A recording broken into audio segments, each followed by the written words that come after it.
What's up, Peter? Can you hear me, brother? I can hear you. Can you hear me? You sound good, man. You sound good. Yeah, no, it's good. I'm looking forward to today, man.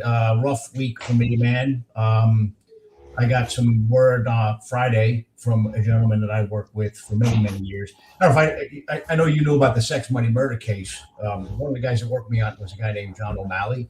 I met John in '95 when I took my first federal case. There he is, man, the legend. I'd like to say I was a pretty good detective when I met John, but there's a guy there that taught me more than any human being on this planet about being an investigator. John's biggest case was the Latin King case with King Blood, who's now sitting in the Supermax for life. It's funny, John retired from Bronx Homicide after 20 plus years, a second grader, and the U.S. Attorney's Office hired John. And literally, and I didn't hear this from John, because John never bragged about anything John did. John taught a lot of agents how to be agents, taught a lot of detectives how to be detectives, but he never bragged about himself. He always a soft-spoken guy, quiet, big Irishman, proud guy. So I was at a going-away party for one of the chiefs at the U.S. Attorney's Office, and I learned that they hired John after the Latin King case, and then hired a bunch of AUSAs and built the Violent Crimes Unit of SDNY around John. So talk about an accomplishment. And then he went on to work many, many cases. He too has gotten a number of people out of prison for murders they did not commit after sitting at proffers. And what I learned very recently, and it breaks my heart, is that John, who again taught so many people, such a good friend, is in hospice. Last time, I used to visit John anytime I went back to New York while he was still working. We stayed in touch over the years. But I remember on September 11th, I saw John. He was out looking for Dave Kelly, who was the acting U.S. attorney. He was in the dust cloud. And then a couple of years back when he got sick, I asked him, "Hey, John, are you in the program?" And he wasn't. And I tried to encourage him to get into the health program. And he's like, "Pete, there's people out there that need it more than me." That's just the kind of guy that this guy was. So to hear that John is in hospice and fighting for his life is just heartbreaking. So what I would ask for our listeners and for you guys, if you could just keep John and his family in your prayers. His son is a cop up in White Plains, New York. The most recent conversation with John is he was a stay-at-home grandpa because he did 20 plus years with SDNY and then retired from there too. And just did a lot of good, man. He did a lot. He put a lot of really, really bad people in jail for a really, really long time. So I love the guy like a father and a brother, and heavy, man. Well, that's a wonderful tribute, and I wish I had crossed paths with John as well. We wish him nothing but the best. God bless and him and his family. And thank you, John, for all you did. Because I think, again, and everybody, this is our 52nd episode. So 1 year ago today, we did our first episode. All 52 guests are all committed to the community and keeping America safe and our community safe. And John was certainly a pillar. And that picture, I'm going to bring it back up again. That picture is actually him testifying, exonerating a murderer. So for all of those who say cops, and this and that and all the things that they say, yeah, there's a couple of cops like yourself, Pete, and you probably learned from John how to do it. We get it right. And if we don't get it right, we got to go fix it. And I want to point something out too, Tommy, because some people think when you get an exoneration, you somehow jump ship and became like a defense witness or something. But in all the cases where we had exonerations, we knew who the actual killer was, and the goal was to get the actual killer in jail and get the innocent person out of jail. And that's exactly what John did. In fact, in the case John's testifying about, there were 5 people sitting in jail for a murder they didn't commit. And the crazy thing is the detective that led that case was banging his CI, and the CI witnessed the murder from her bathroom window. You couldn't see the crime scene from the bathroom window, Tommy. That's an easy one. That's a layup. That's a layup, Pete. Yeah. So, but yeah, there is no man on earth I respect more than John O'Malley, as much as I do my own dad, and I love him. And prayers, John, for you and your family. All right. God bless. All right. Well, guess what? Guess who we got this week? Jim Normile. Jimmy Normile. First grade detective, New York City Police Department, but an original OG transit cop. Jimmy, I think you came on in '89, but welcome to the tavern tonight, buddy. Thank you, we're gonna go through your career, and we're gonna try and figure out how you became a transit cop. Well, again, I'm humbled for being here, watching some of your past guests on the show. So thank you for having me, both of you. I appreciate being here.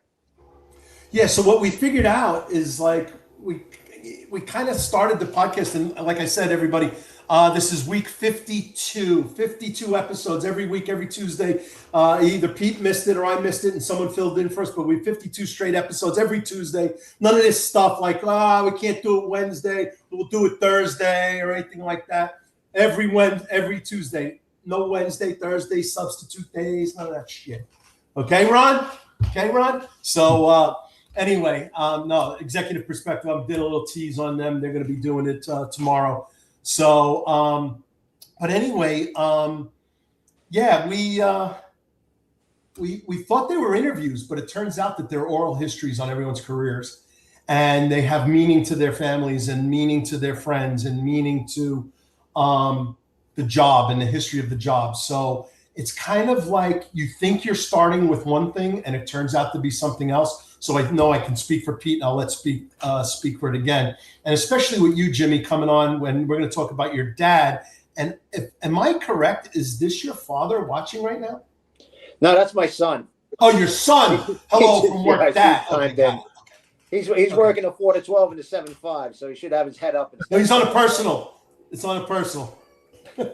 But anyway, and it turns out that there's some oral histories, and Joe Del Duca last week sent us a nice email and said, hey guys, my family heard stories they never even knew existed. And so it's been wonderful. So we're going to try and replicate that again tonight, one more time.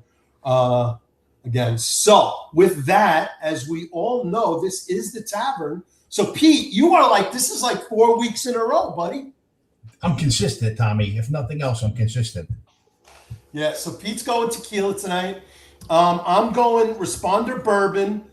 I got the 1041 bourbon. So out of Terre Haute, Indiana, Kevin Barrett, previous guest, founder of Responder bourbon. I'm going to do that. I did SRT 25 last night. I did 2 fingers on a drink last night, a little brown water. And man, that was the one for the special forces guys. This is the cop version, and I got rid of the. I cooked with the fireman's version. I'm just going to let everyone know that. I mean, it was probably too good to do that, but it was the fireman's version, and the red label. So I'm gonna knock back 2 fingers tonight on Responder bourbon, maybe 4. So Tommy, I'll take it you never had to bang on a firehouse door when you were walking a foot post to get a good meal in the neighborhood. Yeah, I love firemen, but I'm going to take every opportunity to break their shoes. So there's that. And then, I spelled Macallan wrong. Jimmy, what are you drinking tonight, buddy? I'm having a Macallan 15. That was a gift from some of my coworkers from my second career 2 Fridays ago. So. All right. Well, because it is the tavern, we are having a cocktail and hoping everyone's bellying up. And if they have coffee, and Terry Renee's probably having a coffee, Nolan had an Italian coffee, some water, H2O, but we drink responsibly. So, Pete, your segment. Man, it's okay to not be okay, but it is not okay not to do something about it. We see things in our careers that you can't unsee. And for some people, it gets to be too much. But you know what? It doesn't take courage to sit there and suffer in silence. It takes courage to ask for help. So get some help, man. Go talk to somebody. A priest, a colleague, a counselor. But yeah, man, it's not okay to just sit there and be in a dark place. Find the light. All right. So come on, everybody. If things are hitting you hard, make the call. Everybody in the chat here, everybody on this call, every guest we've ever had, and most people that I've ever met on this job, we'll take that call 24/7, 365. So please, we've lost too many friends, family, and colleagues. Can't have it. So, Jimmy Normile. First grade detective, retired after a great career, but you started as OG Transit. Where'd you grow up, and what? I grew up in Greenpoint, Brooklyn. So neighborhood's changed a bit now, but back in the day, Irish, Polish, Spanish, good place to grow up. Still keep in touch with a lot of good friends from back there. So where'd you go to school? And then I think it's going to be pretty obvious about how you became a cop, but we're going to talk about that for a second. The school I went to, I'm a product of 12 years of Catholic education. I did St. Anthony's in Greenpoint. And for high school, I went to LaSalle Academy in the city, not the military academy, but it was the Christian Brothers. So, 400 boys in the building. They ran it like Christian Brothers should run a building. Yeah. So you come up in transit, but let's get to your father in a second, because I got to do some production stuff here. But like, walk that through. At what point did you always know you were going to be a cop, or maybe you weren't? Yeah, for the most part. As a kid, you'd see your father in uniform. You go to certain events. I used to march with him every St. Patrick's Day. Transit police would let the families march in their rear. One of the guys he worked with, Danny Lynch, always said I was the only one in step with the band. Yeah. And then as you get older, I worked right out of high school. I didn't go to college, but I took the test when I was 16 and a half. And so as I hit the point, I went down. They're like, "Oh, you're too young." They put me on the holdover list for I guess, too young. And then when I came up time to get called, I got called. I was probably the youngest transit cop. I got hired 2 weeks after I turned 20. I couldn't buy myself a beer, but somewhere in there, the police department gave me a gun. Yeah. That's really funny. So I'm getting a picture up. So we're gonna let's talk about your dad for a second. Sure. Let me get this image in here. Sorry everybody. Let's get this in here.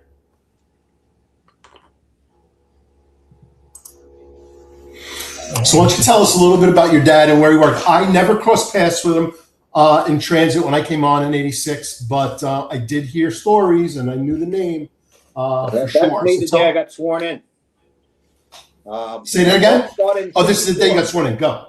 I got sworn in July 5th, and my father had got sworn in July 6th, 1964. Worked throughout transit, 1, 2, back when I had District 5 and all of that. Probably one of the few guys to, if not the only guy to make the squad from anti-crime in transit. Back then, maybe a little more politics involved. And he made it to second grade. He retired. He retired June of 1990. So we had the chance to work together for about 5 months. In there, he was in decoys. He was in pickpockets. He was in the old stakeout squad. He ended up on a page. I sent you an article. He was on the phone with my mom one night. Some guy walked up to the back of his head and put a homemade gun to his head, pulled the trigger. Up until that point, the guns always worked. They misfired. And so he was on the phone with my mom. I was a year and a half old, so I guess I was pretty lucky. Yeah. Wow. That's a wild story. And then there's this other article too, right? This is not the same article. That's right? the article about it, but that goes into a little more about transit. At the time, was a lot of single man patrols, and they fought that for years. My father was involved with it. A couple of slowdowns that you're going to send us out by ourselves. We're not going. He was in a union. He was in the Emerald Society, so that was it. He was on the platform and just made the quick call home to say, "Hey, how's things going?" And the guy, I have a picture of the guy somewhere. The guy, he paid the price. There's Dad with a stick. I'm sure that's that. I have that stick right here. That stick was probably the one that opened the guy up. But yeah, and it's eye opening. It's something that I've shared with my son, that you got to always be on point. Yeah. Yep. Absolutely. So tell us a little bit more about your dad and where he finished and when he retired and how he's doing now, and then we'll get into the rest of your career. He rolled through. He was in District 1. He had the same partner for many years, Richie Purcell. Richie Purcell, unfortunately, has passed away. Richie's son just retired from the Army after a pretty good career. I believe he made it to the rank of colonel. Wow. His last command was District 1, but before that, he was in the old Special Fraud Squad. So Transit had the detectives and the cops, which were all on the one seniority list. So my father was number 6 in seniority, and he was in a unit with 1 through 5. Wow. So they all worked it out. He had vacations, and then towards the end, it was he was trying to make a little more overtime, so he went to District 1 squad. I came out on the road, and it was good. We had a chance to cross paths. He was doing overtime in uniform. So one day I used to cover the Broadway strip steady, 668, 601. I liked it up there. I was a single man. I handled my post. You didn't have to worry about having a partner that wanted to work. I might not want to work. And so I go up to 79th and Broadway after he was turning in. It's actually the day there's a picture of him and I together in uniform. I go to 79 and Broadway, and there's some homeless guy in front of the booth begging. And as soon as I come up, he goes, "Hey, there was a guy here with the same name. He was here earlier." I go, "Yeah." I go, "That was my father." He goes, "Oh, really?" I said, "Yeah." He goes, "What did he say to you?" He told me to get the fuck out of here. I was like, "Oh, good. Get the fuck out of here." Now the father and son told you. And the booth clerk thought it was funny. And he went on he was his last day of work. I brought in a couple of bottles of champagne. And at the time, District 1 was almost like the mafia. We had Matty Stanish as the CO and Louis Croce as the XO. So I brought in some champagne for his last day, and we're sitting in the squad room, which is, and the squad is pretty small in transit, as you knew from the commands. And Louis Croce and Matty Stanish came in, and Louis goes, "What are you doing here, kid?" I go, "What do you mean?" It's Dad's last day. He goes, "What are you doing?" And he points at the bottles of champagne and the cups. I go, "I'm sorry. I figured I'd be okay, boss. It's Dad's last day." He goes, No. You didn't come in and invite the Don. You should have came in and invited Stanish in for a drink. And I said, "I apologize. You're right. Boss, would you like me to pour you a drink?" He's like, "Yes, that'd be great, young Normile." And poured him his champagne, and they were good with it. So I was fortunate. I learned a lot from Dad. Dad was in the old Pickpocket squad, back when they would take jostling collars if they couldn't get a good complainant. So I learned a lot about pickpockets from him. He was in the old Decoy squad. So there was a lot of carryover. I had a shield, stuff like that. So we'll talk about the pickpockets and jostling, and actually we can get into a little trade. It'll be interesting to hear what your dad thought of the jostling stuff and the scandal that went down in the 80s, and then how you came in and the revamped Decoy and the revamped Pickpocket squad and all that kind of stuff. That's definitely good stuff. But I just want to get into some of the comments. You're getting a lot of love, a lot of hellos and everything. But I am going to take a moment for myself. 92 Charlie, it just occurred to me, Tommy Joyce has an angry undertone. Some type of angry undertone shows up every now and then on a podcast. Laugh out loud. Thank God for the laugh out loud. I'm a lover, not a fighter. I'm just going to say I'm a lover, not a fighter. So I appreciate that. I one of my favorite statements was from General Mattis. Be nice, be polite, pleasant. I'm paraphrasing, but always have a plan to kill. I think that's kind of how I've always felt. And I'm not. And again, I'm not a John L. Sullivan knuckle, bear down. But you got to be ready and try to be nice and try to be polite, but do not overstep that line. There is a line, and then when it's crossed, and it's bad. So, but thanks for that, 92 Charlie. I appreciate that little shout out. All right, let's get into it. So you go into the academy. What year? When did you get on? I know Nolan's asking what time because he's going to give you a whole history around the years that you worked and where you worked. Sure. And he's going to bring that all together for us. He's going to give us some color commentary on you. So I went to the academy July '89. Like I said, 2 weeks after 20, couldn't buy a drink in a bar, but here I was learning how to be the police. Came out on it, graduated December, and then had to go to the transit academy for another month, where you learn how to be a transit cop. Yep. So the first day in gym class was, they pick up the pad, and you're fighting for 6 minutes. You're getting beat by that pad, the hit pad, for 3 minutes. Then you're on the ground for 3 minutes, and then it's like, okay, it's a 6-minute subway ride from 125 on the A to 59th on the A. You're gonna have to fight for 6 minutes. Welcome to the transit police. And then it kind of amped up a bit. They took the training to a little bit of a more of an aggressive level because you were going to be by yourself. And you learned a lot, and you realize, this isn't all, play and all that. And, you know the history of guys that were hurt and stuff. I grew up around it. I remember my father getting a call when Seraphin Calabrese got killed in the middle of the night. So yes, it puts a little more of a realism to it that, it's not a joke. And then I ended up going to District 1. Just following in Dad's footsteps. So I'm going to make a comment on here. So for those Brooklyn guys, Pete, I'd love to hear your perspective on the Bronx. But we used to have a joke in Brooklyn North that like the 7.5, all the guys who went to the 7.5 got an extra 10 pounds of muscle just for where they landed, right? I think that was the District 1 feeling for transit. We were in District 30. District 30 was the same. And then you guys felt in District 1 the same thing. Yeah, we had the sign made up, the busiest transit command in the world. I mean, if you look at the comparisons, District 30 had people living there. You covered really bad neighborhoods, and District 1 you covered Times Square. So you had every shithead in the 5 boroughs would come down there and put their 2 cents in at the square. So they lived by you and they commuted through us. So yeah. No, and you know what?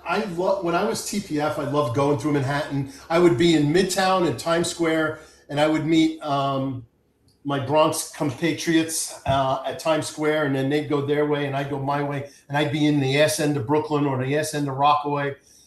But man, when I was in Manhattan, it was a different feel, man. It had so much more energy, and you could still get into some shit, but at the same time, I mean, it was just Manhattan, and I go top side at 42nd Street, and I'm standing there getting some air and cool up, and Marv Albert gets out of a limo, grabs a dirty water dog, and gets back in the limo and goes away. I was like, that's not happened on Sutter Avenue on the 3 train. You know what I'm saying? Yeah.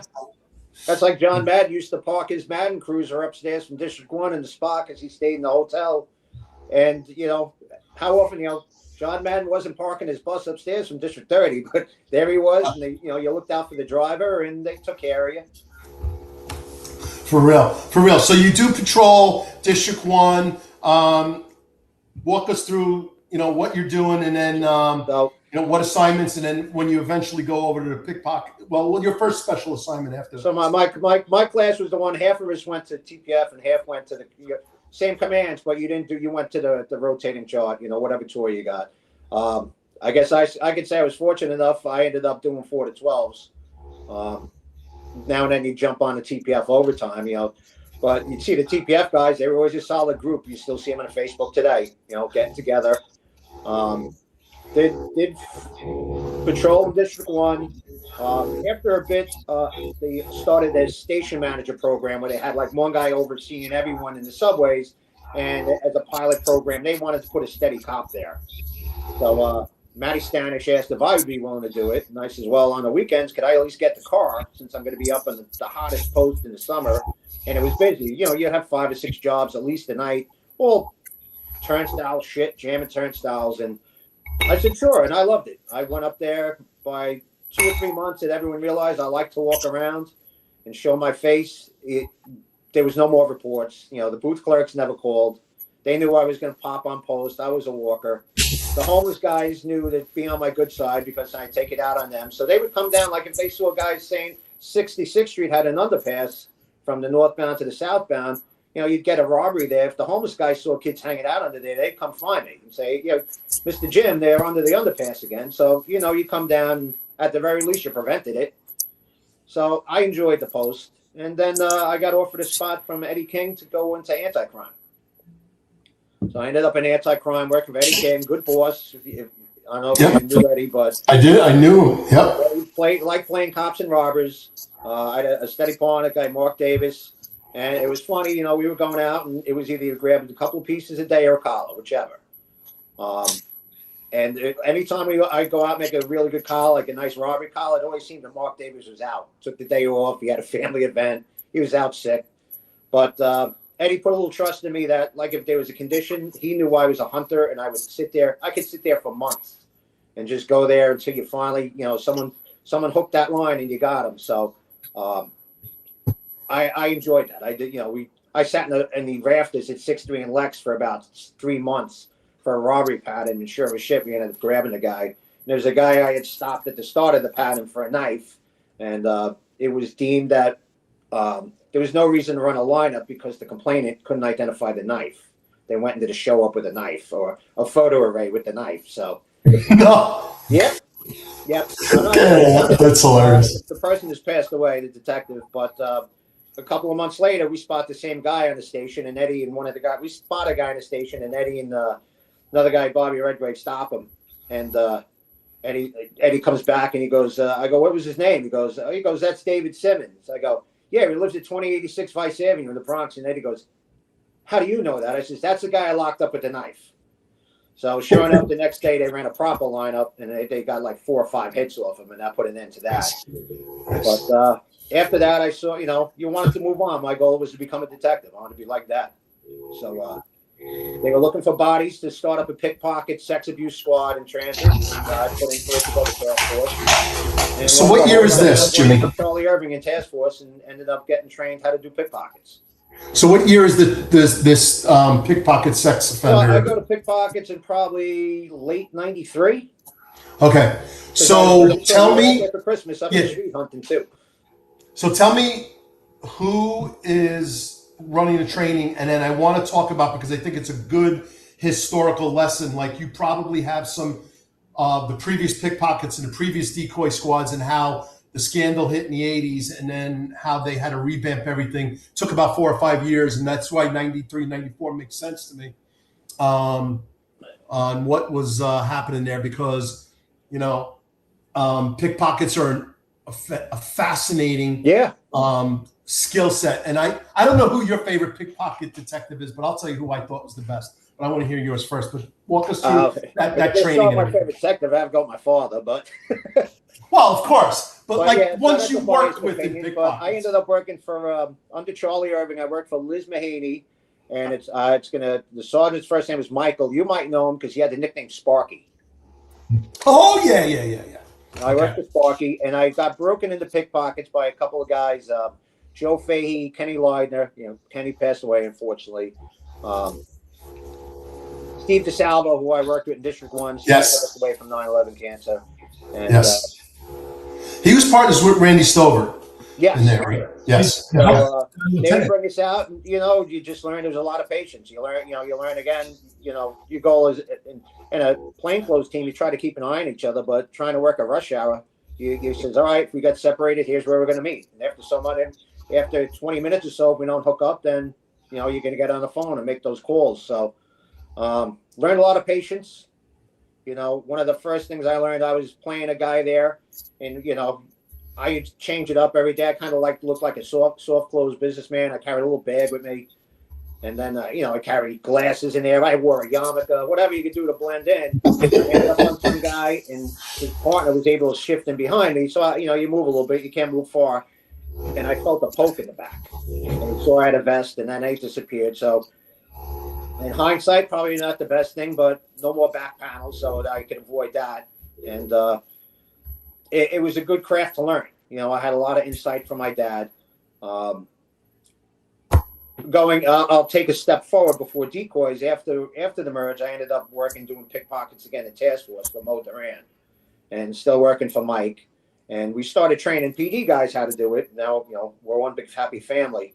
And so they brought us in to do kind of have a standardized training to teach people pickpockets. And they have Jimmy McQueen teaching it. And Jimmy McQueen he picked a pocket there as a demonstration. He does all this, and he's hiding the wallet. And he goes, all right. He points at me, he goes, tell me where the wallet is. And Stewie Holmes was the sergeant from the squad. And he goes, yeah, pick someone else. And he's like, no, I want him to pick. And I go, well, this is what you did, and this is where you put the wallet. And he just looked at me, he goes, who are you? I go, I'm Jimmy Normile, son. He just started laughing. He goes, oh, man. He says, you picked up on that too quick. But, I had a lot of fun doing pickpockets. They expected a certain number. Charlie wanted, if you got 6 pickpockets a year, you were a superstar. And in the 4 months I was out before I went to decoys, me and my partner, I worked with a girl from District 30, Diana Urbantrout. Yeah, sure. You couldn't put us together. She would look like she was coming home from college with a bag on her back. I tried to look like I was doing business. It was tough to put us together as a team. And we did well. We grabbed a bunch. We grabbed 3 or 4 in the time they didn't expect us to. We jumped right out and we're hunting. So it was fun. I miss doing pickpockets. Oh my God! Hold on a second. When Jimmy was mentioning DeSalvo, Pete, you started to chime in, and then he was on a roll. So I want to go back to that. I worked for DeSalvo's uncle. He was a lieutenant, special operations lieutenant in PSA 8. We had this thing called Operation Safe Community, which was in addition to anti-crime, same kind of work, just more targeted, and good dude. He treated me very well, but he passed away as well. But I didn't know that his nephew passed away from cancer. It's terrible. Yes, So we got a question coming in from 503230. Did Boodle train you guys? I worked with Dennis Boodle in Central Warrants, and I followed him in Cold Case, in the Bronx Cold Case, and may he rest in peace. He's since passed away. And then anyone who ever went through the academy with Dennis Boodle will never forget Dennis Boodle in the academy. My father was a cop with Dennis. Yeah. And I'm then gonna Dennis do 2 more fingers, guys. he trained us when I went. He did some of our training when we went to Decoys, and he was my sergeant, and he was one of our sergeants when I went to the warrant squad. Yeah, Dennis is a great guy, and kind of a pretty badass martial artist. As I understand, pretty renowned for it. Yeah. So, all right. So let's talk about real quick, just for the audience's knowledge. Tell them what happened real quickly, as short as you can, about what happened in the 80s with the decoys and pickpockets and the alleged scandal, and then how we fixed it. So originally, the problem was that guys would go out, and they were taking people for jostling. Jostling, you don't need a complainant. It's based on your observation, and you're in those crowds in the subway. You know as well as I do. You get a lot of sex abusers in there, so they started grabbing sex abusers and all that, and then it started coming out. It was put out there that these were all like, they were ice picking people. They were making bad arrests and stuff, and they were good arrests. They were making off observation collars, but it just caught the tidal wave, and it kind of shut down a lot of things that were going on. And there's now a reluctancy to make sex abuse arrests or pickpockets unless you had to have a complainant. You had to write a whole script of what happened, even if they didn't know something happened. And it's like anything. Put the trust in the cops. They know what they're doing. Just because some defense attorneys found a loophole to try to discredit guys, and that's what happened. A couple of guys got discredited, and had to build back their reputation. Yeah. So I think for the audience, and you should share with your family and stuff like that. And I don't know how many people are still in New York City and riding crowded rush hour subway trains, but these degenerates are on there, and they've got erections, and they are rubbing up against you. Yeah. If you're a woman, there's a very good chance that you are being rubbed up against. When you feel that and you feel weird, that's a little too close for comfort, it could be happening, because we saw them over and over again, for sure. And female complainants were reluctant to cooperate because there's more embarrassment than anything. Exactly. How do you say, oh my God, that guy was just rubbing up against me? In the meantime, you'll go to battle for him. Okay, tell me he's going to jail. Yeah. And don't think this is all and just for the record, don't think this is all they do. That's not all they do. That's just one of the things they do in their deviance and their sick world that they live in. So the internet, I think you're interrupting these guys. So yeah.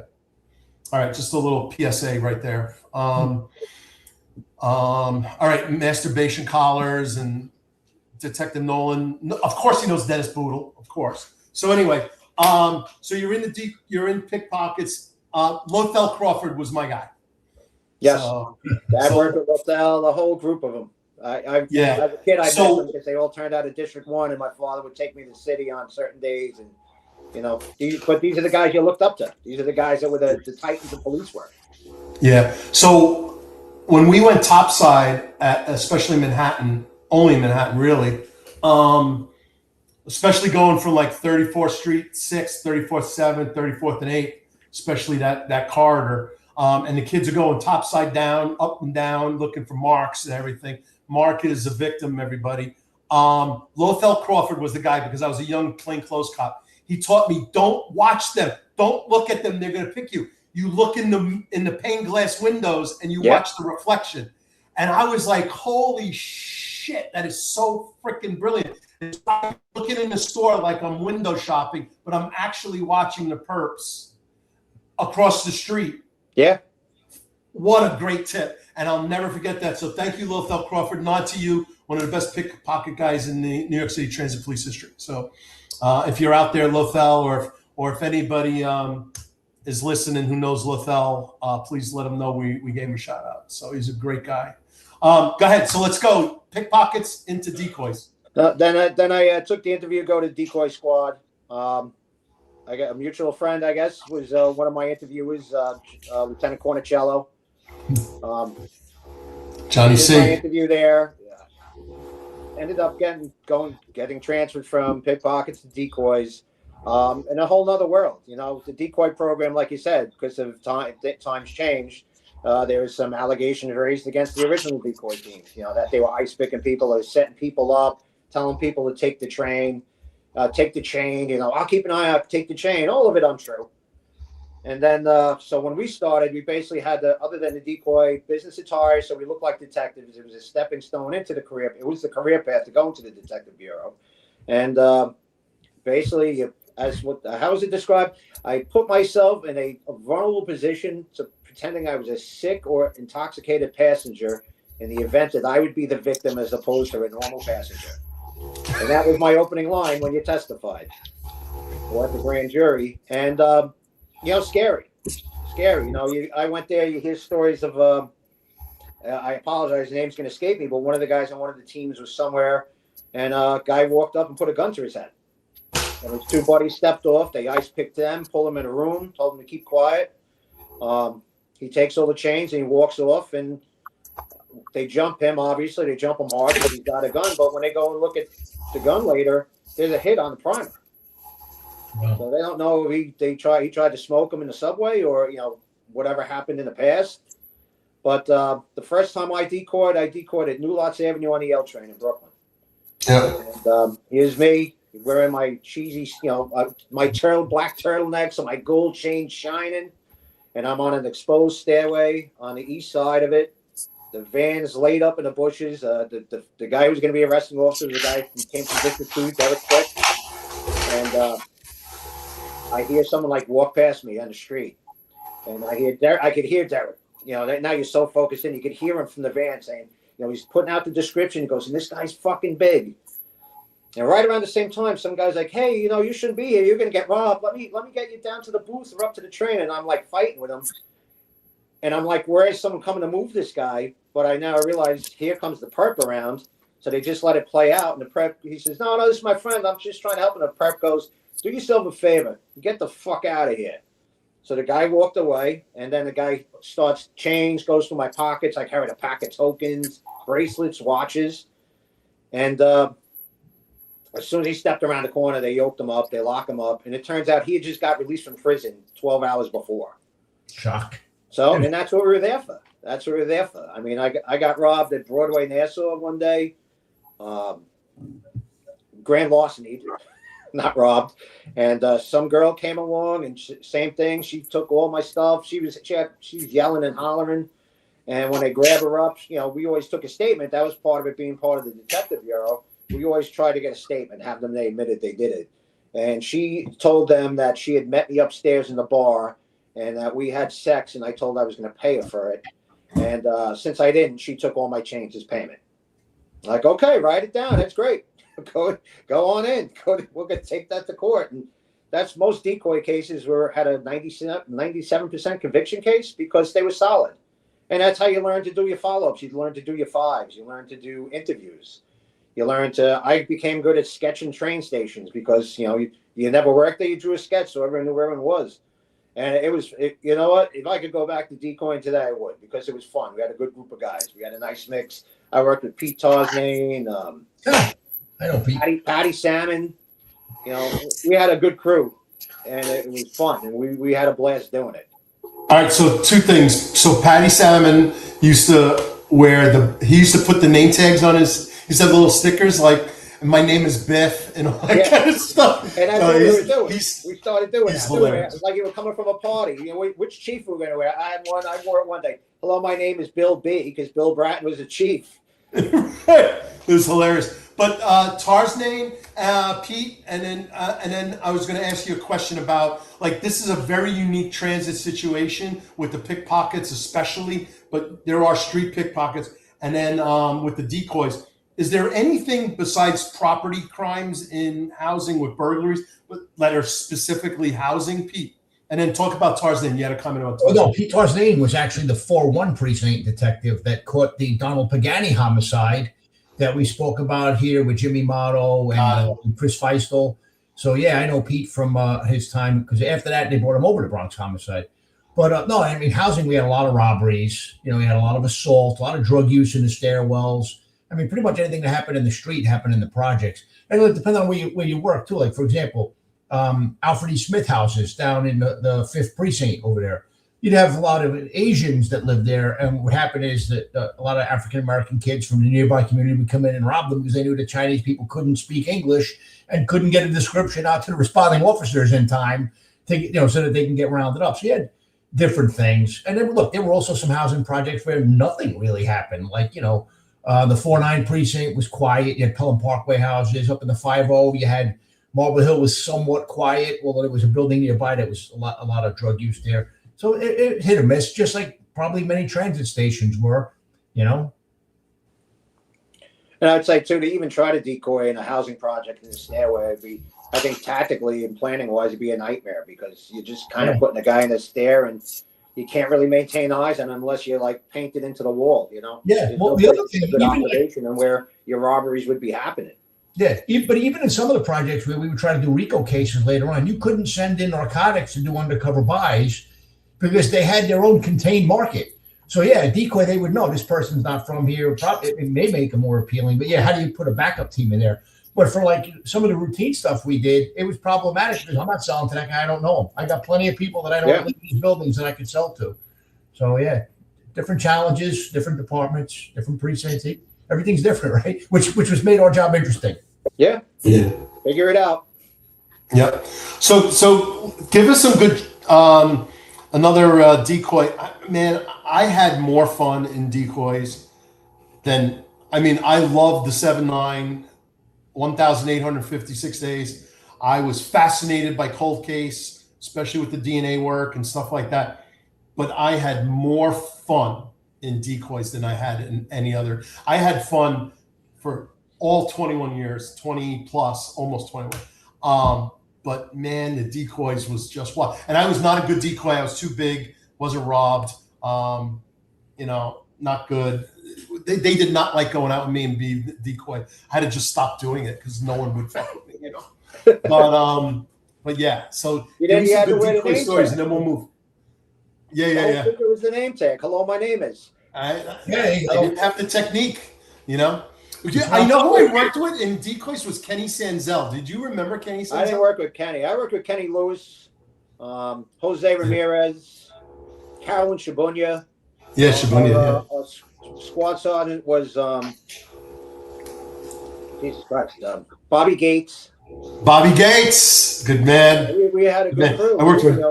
We went out and you had fun, and what was game time? It was serious. When we had oh Jesus, I'm having a brain fart. Wesley Snipes with us when they were filming Money Train. The Money Train. You guys, you did that with Patty Salmon?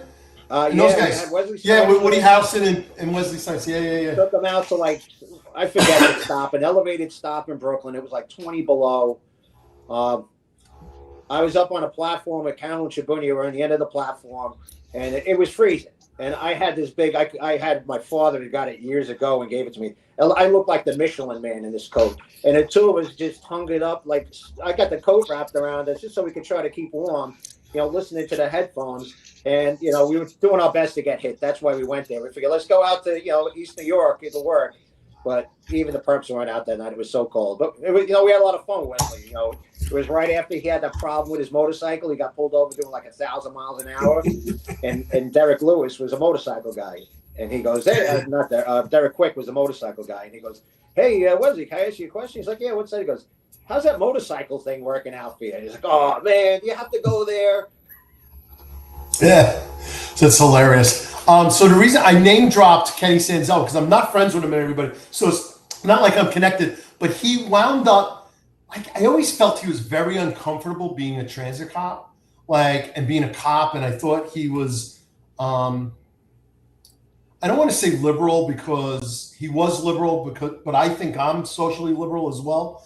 But he was super soft, man, but he's a good guy, but he wound up leaving the job early, going to do an art gallery, comic book art gallery, and then became an executive producer in Hollywood. And he did the show's Numbers, Blue Bloods with Luciforo, and he's done Wow. movies, and he's a writer. He's a pretty badass Hollywood dude. I'll give him that much credit. And then I think Patty Salmon's got the funniest stories of ever. They were in the same academy class, and Patty used to show up hungover and outrun Sanzel, who would work really hard, and it would piss Sanzel off. And Patty would then tease him and say, "You know what? I'm going to drink extra hard tomorrow night, and come in and still kick your ass with a bigger hangover tomorrow than I did today." Patty Salmon used to live in Bay Ridge, and we were out working one night. He was off. He took off for whatever reason. So we went and found his car, and we took a bar of soap, and we wrote all over his windows, "You're a dick." And then, but I got leaned over. I wrote on the sunroof, so like if you looked up, he could read it proper, "Dick." And then he comes down in the morning. He's like, "You motherfuckers!" And he cleans his cars. He says, "I wiped down all my windows. I get in the car, and I just sit back and I look up, and all I see over my head is, 'You're a dick.'" Yeah. I have my phone saved in my phone as Dick Down from that. Yeah. All right. So let's keep moving. Listen, we could go, and we have this with every guest. So thanks, everybody. And everybody, please, Terry Murnane, thanks. Shout out Terry Murnane, 425. Let's get 40 more likes. I love that Terry's like keeping track of the metrics, right? So we need 40 more. Nolan Sanzel did get shot. He got a combat cross, which is kind of weird. I would have thought it would have been a Medal of Honor. But really funny stuff. Funny, strange, not funny. It's not comical. I lost my train of thought. Terry Murnane. So like, share, subscribe, everybody, please. If we ever get if Ten-Four Tavern ever gets a hype button, hit the hype button, please. That's helpful. Mike Freed, he's in. Good evening, 28 for being late, but thanks for the support. And he always shares our social, so I appreciate it. Good friend to find us Unfiltered podcast. So with the like, shares, and subscribes, if you're listening on another channel, I believe X, you can't comment. LinkedIn, you probably can, but you got to join on YouTube if you get into the chat. The chat's fun, everybody. And a shout out to Louis Miller, 7-0 field training officer, killed in the line of duty. So thanks, William M. Roth.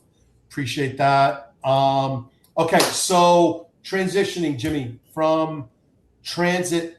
Is there another assignment in transit, or Nope. You finally the merger, and then where do you go? So we have as Pete would say, and I say, the hostile takeover. Damn right. So after the hostile takeover, they disbanded decoys. I ended up back in transit task force, and they wanted us to do a little activity. I was there to do pickpockets, and we ended up. I would go out and look for pickpockets, but at some point we started getting officers from commands in Queens, like the 112, and they would be with us for 2 weeks. And you do your best to try to find a pickpocket, but at least teach them those skills to spot pickpockets and how to play them. You know, like I tell everyone, if you ride the train, everyone's got their head down, they're looking at their phone, their head's buried in the paper. God forbid you should look at someone. And I'd say just stand in the corner and watch the car. And when you see that one guy looking around, moving from door to door, that's your guy. He's either going to try to take your wallet or he's going to rub up against you. And again, pretty successful at it again. Couple of collars. At that point, I was working for Mike, and Danny Shelley was the other boss. Mr. Shelley. I love Danny. He's crazy. Danny's crazy as the day is long, but had a lot of fun with them, and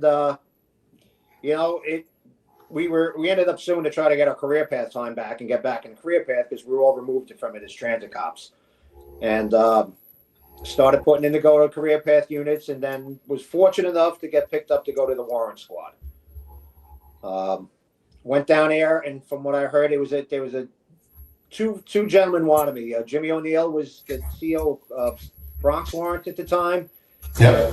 Lieutenant Cornicello was the CEO of King's Warrants. Lieutenant Cornicello reached out and said, "If you want to come, you got your spot here."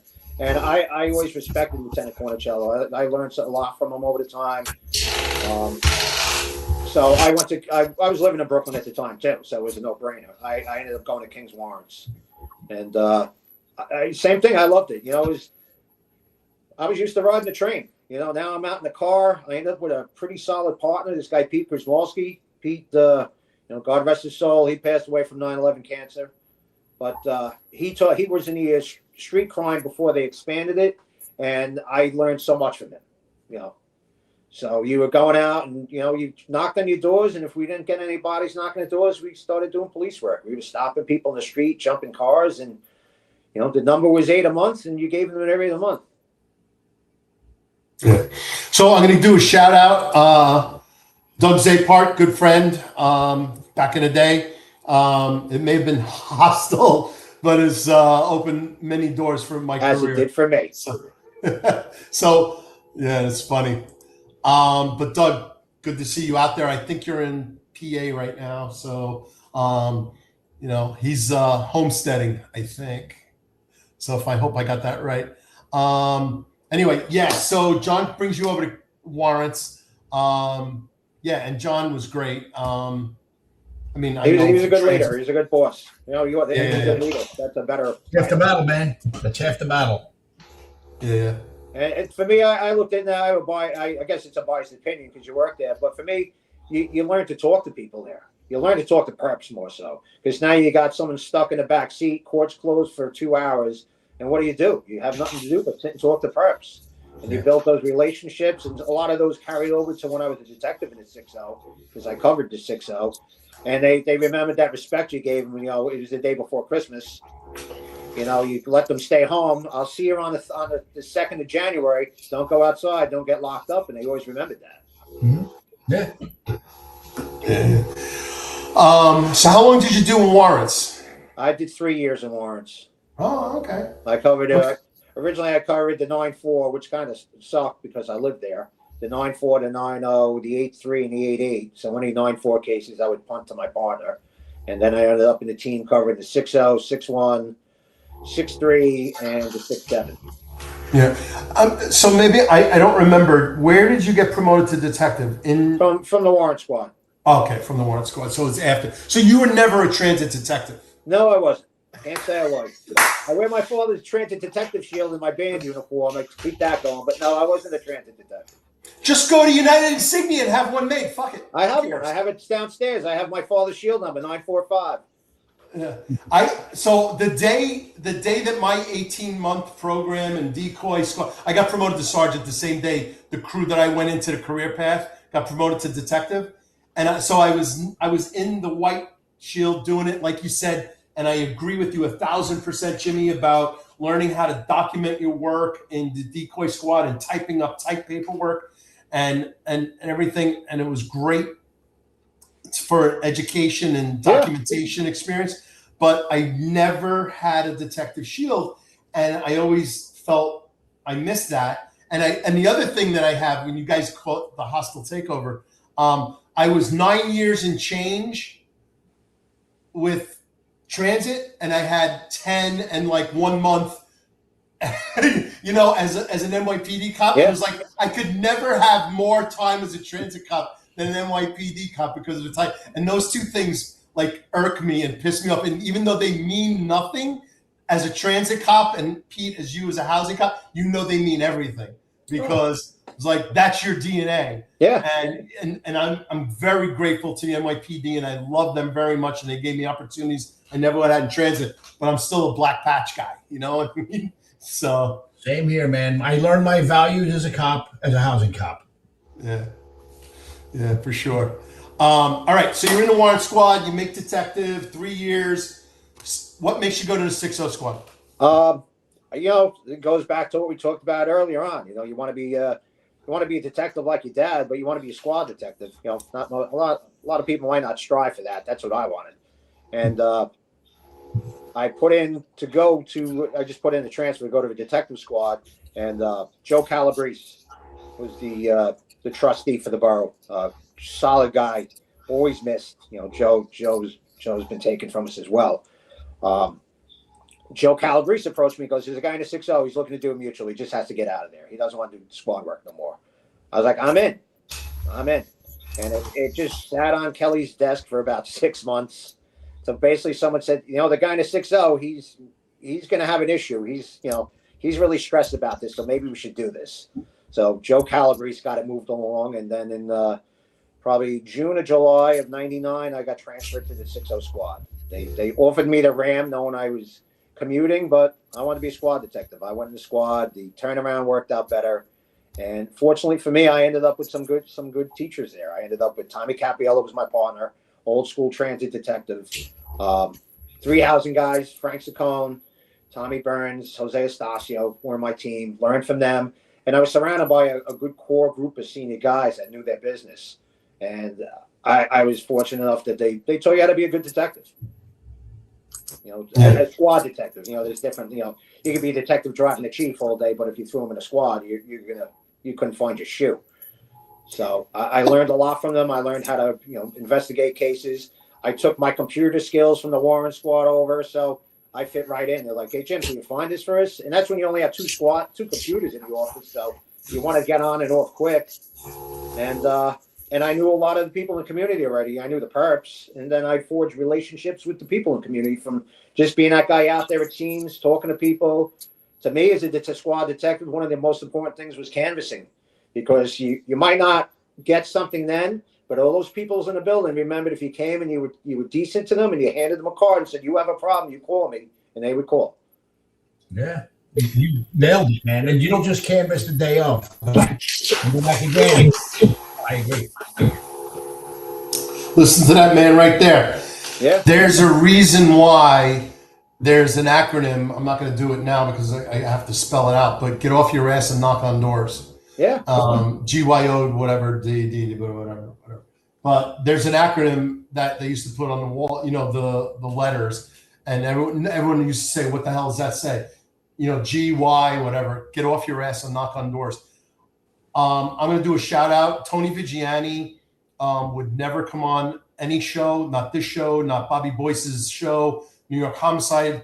I have another friend, Danny, who would never do these shows. They just don't do it. It's not their thing. I think these are stories that need to be told by the people who need to tell them. That's why Pete and I are doing it. But Tony Vigiani was one of the best, because I'll never say the best, because there's so many great detectives that I think all three of us have worked with. But I used to watch him show up on a case that he didn't catch for Brooklyn North Homicide. He was, partnering up or with, extra on a big caper that we might have had in a 7.7 or 7.9. And he would be working the crowd. He'd be knocking on doors. He'd come back days after. Mark Tebbins in the cold case squad. There was a double homicide. Jimmy West knows all about it. They eventually solved it years after I retired, years after Mark Tebbins not only retired but passed away. Mark Tebbins went to the same building on East 105th Street in Upper Manhattan once a month for 5 years. 2 years that I worked in cold case, 24 months. He made 24 visits to the same building on East 105th Street and other buildings too, on kids who got shot and killed and then thrown off a roof and then thrown onto another side.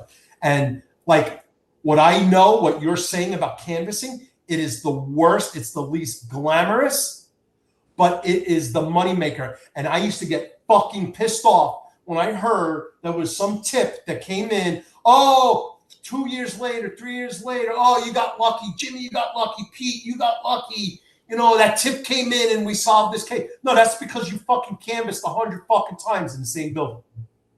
It's because you were willing to learn, man. Like, I can't even tell you how many times I would sit on the other side of the one-way glass and watch the guys that I respected as interviewers interview, because I wanted to learn some of the techniques that they use. There's some guys who don't take the time to do that, and gals. There's some people that don't want to see the good people canvas because they think they know everything, or they just don't give a shit. They're in there to give the bare minimum that they need to do to get a passing evaluation and stay on the job. But the people who really love this stuff, man, we studied the people who were really good at it because we wanted to be like them. I can't tell you how many times I'd eat lunch on the other side of that one-way glass, watching guys I deeply respected sit there in the box, picking someone apart artfully, never laying hands on the person, never doing anything untoward, but just like mastering that interview and getting into that person's head and getting a confession.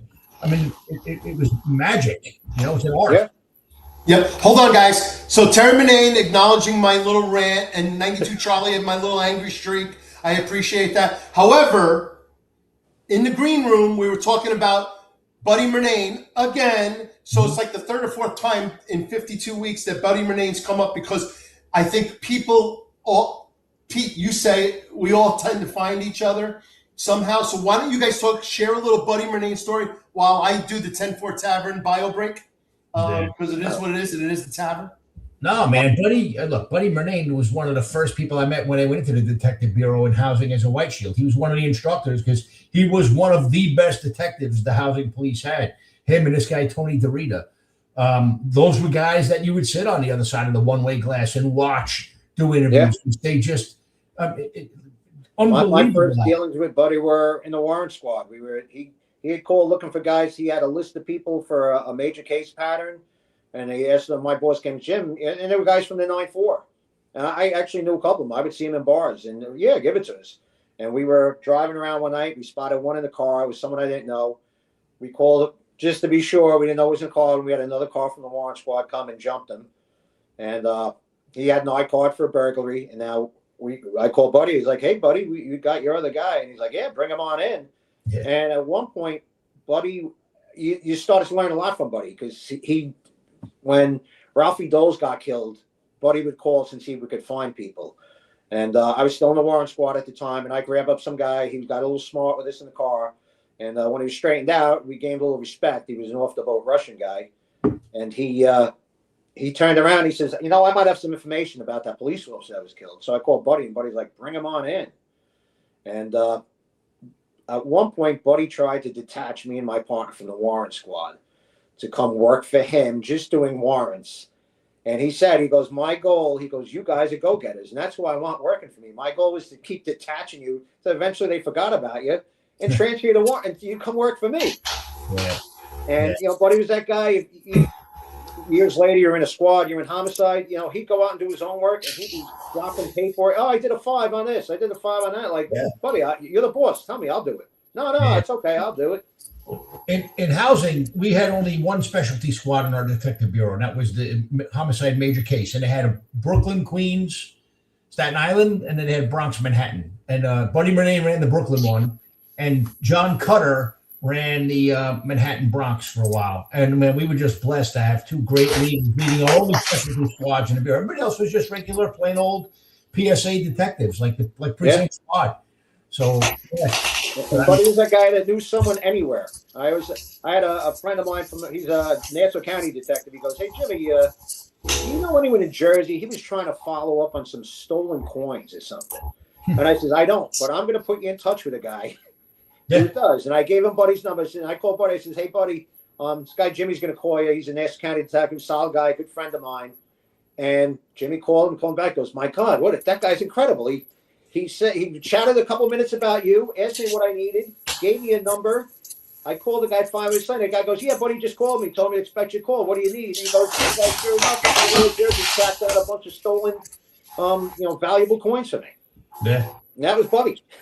No, man, he just lived the job, and thank God he did. We learned so much from him. Yeah. Yep. All right. Hey, 92 Charlie again. He's getting all the shout outs tonight. Jerry Ahern, a great detective, Chris Strom, Sergeant. I actually grew up with Jerry Ahern in Flatbush, so yep. So great friend. Rest in peace, Jerry Ahern. So 92 Charlie, thanks, man. Appreciate it. And Terry, I think if I could, I don't think you're any less talented than Buddy, the big brother. I don't know if he was older, but no less talented, but Buddy was bigger than life. Terry, I think you were a little different guy, but a phenomenal detective in Brooklyn North Homicide. So thanks, Terry. And always supporting the Finest Unfiltered, all the shows. Appreciate that, Terry. So that's my perspective. I could be wrong. It's just how I saw it. You're right. Yeah. So, all right. So 6-0 Coney Island, man. Like, that had to be fun, right? A lot of stuff going on, but then the crowds and then all of the crazy stuff that was going on. Terry was a common one. Oh, and by the way, Timmy Silver, by the way, Timmy Costa, who won the Firearms Award in 86, January 86, like the best shot So I don't know, Tim. You ever discharge your firearms? Were you on point in a gun battle, or just at the range? I'm just asking for a friend. So anyway, 6-0 squad. It's got to be wild especially with Coney Island. Yeah, Coney Island, and some of those families have been ingrained there from jump. And then you had Brighton Beach with all the Russians. You'd be on the beach on a floater or something like midnight, and you'd see formations of all these old Spetsnaz guys just running up and down the beach, still training. Probably were hitmen, who knows? But it was an interesting neighborhood to work. A lot of changes now. You see it on the news, but Coney Island was funny because I enjoyed working it because my one partner, Tommy was there for years, Tommy Burns. And Tommy had 3 partners. His first partner was, first name was Jerry. Then he worked with Jose, so Jose became Jerry. Then when I worked with him, I became Jerry. So like one day I'm walking out of the building, someone goes, "Oh, what's up, Jerry?" I go, "Hey, what's up, my man?" Like, "Your name's not Jerry, it's Jimmy." It's like, to some of these people out here, I'm Jerry. So it was funny. Jerry, Tom goes to court one day, and the DA, the defense attorney's bringing it up. He goes, "What do you, geez, everyone in Coney Island refers to you as Tom and Jerry. What are you, cartoon characters?" And Tommy's like, "No, my first name's Thomas, and Detective so-and-so, his first name's Jerry. We're Tom and Jerry." And like the jury started laughing, and the defense attorney looked like a fool. But I was the third and final inclination of Jerry. So some people in Coney Island still know me as Jerry. You know what? When you talk to a housing cop about Coney Island, the thing that most of them think of, at least my generation, was we had a chief named Jimmy Fong. He was the highest ranking agent. Yeah. You know the story, Tom? I know the story. He was at the Nathan's on Coney Island, and some Vietnam veteran had a flashback and beat the living shit out of him in uniform.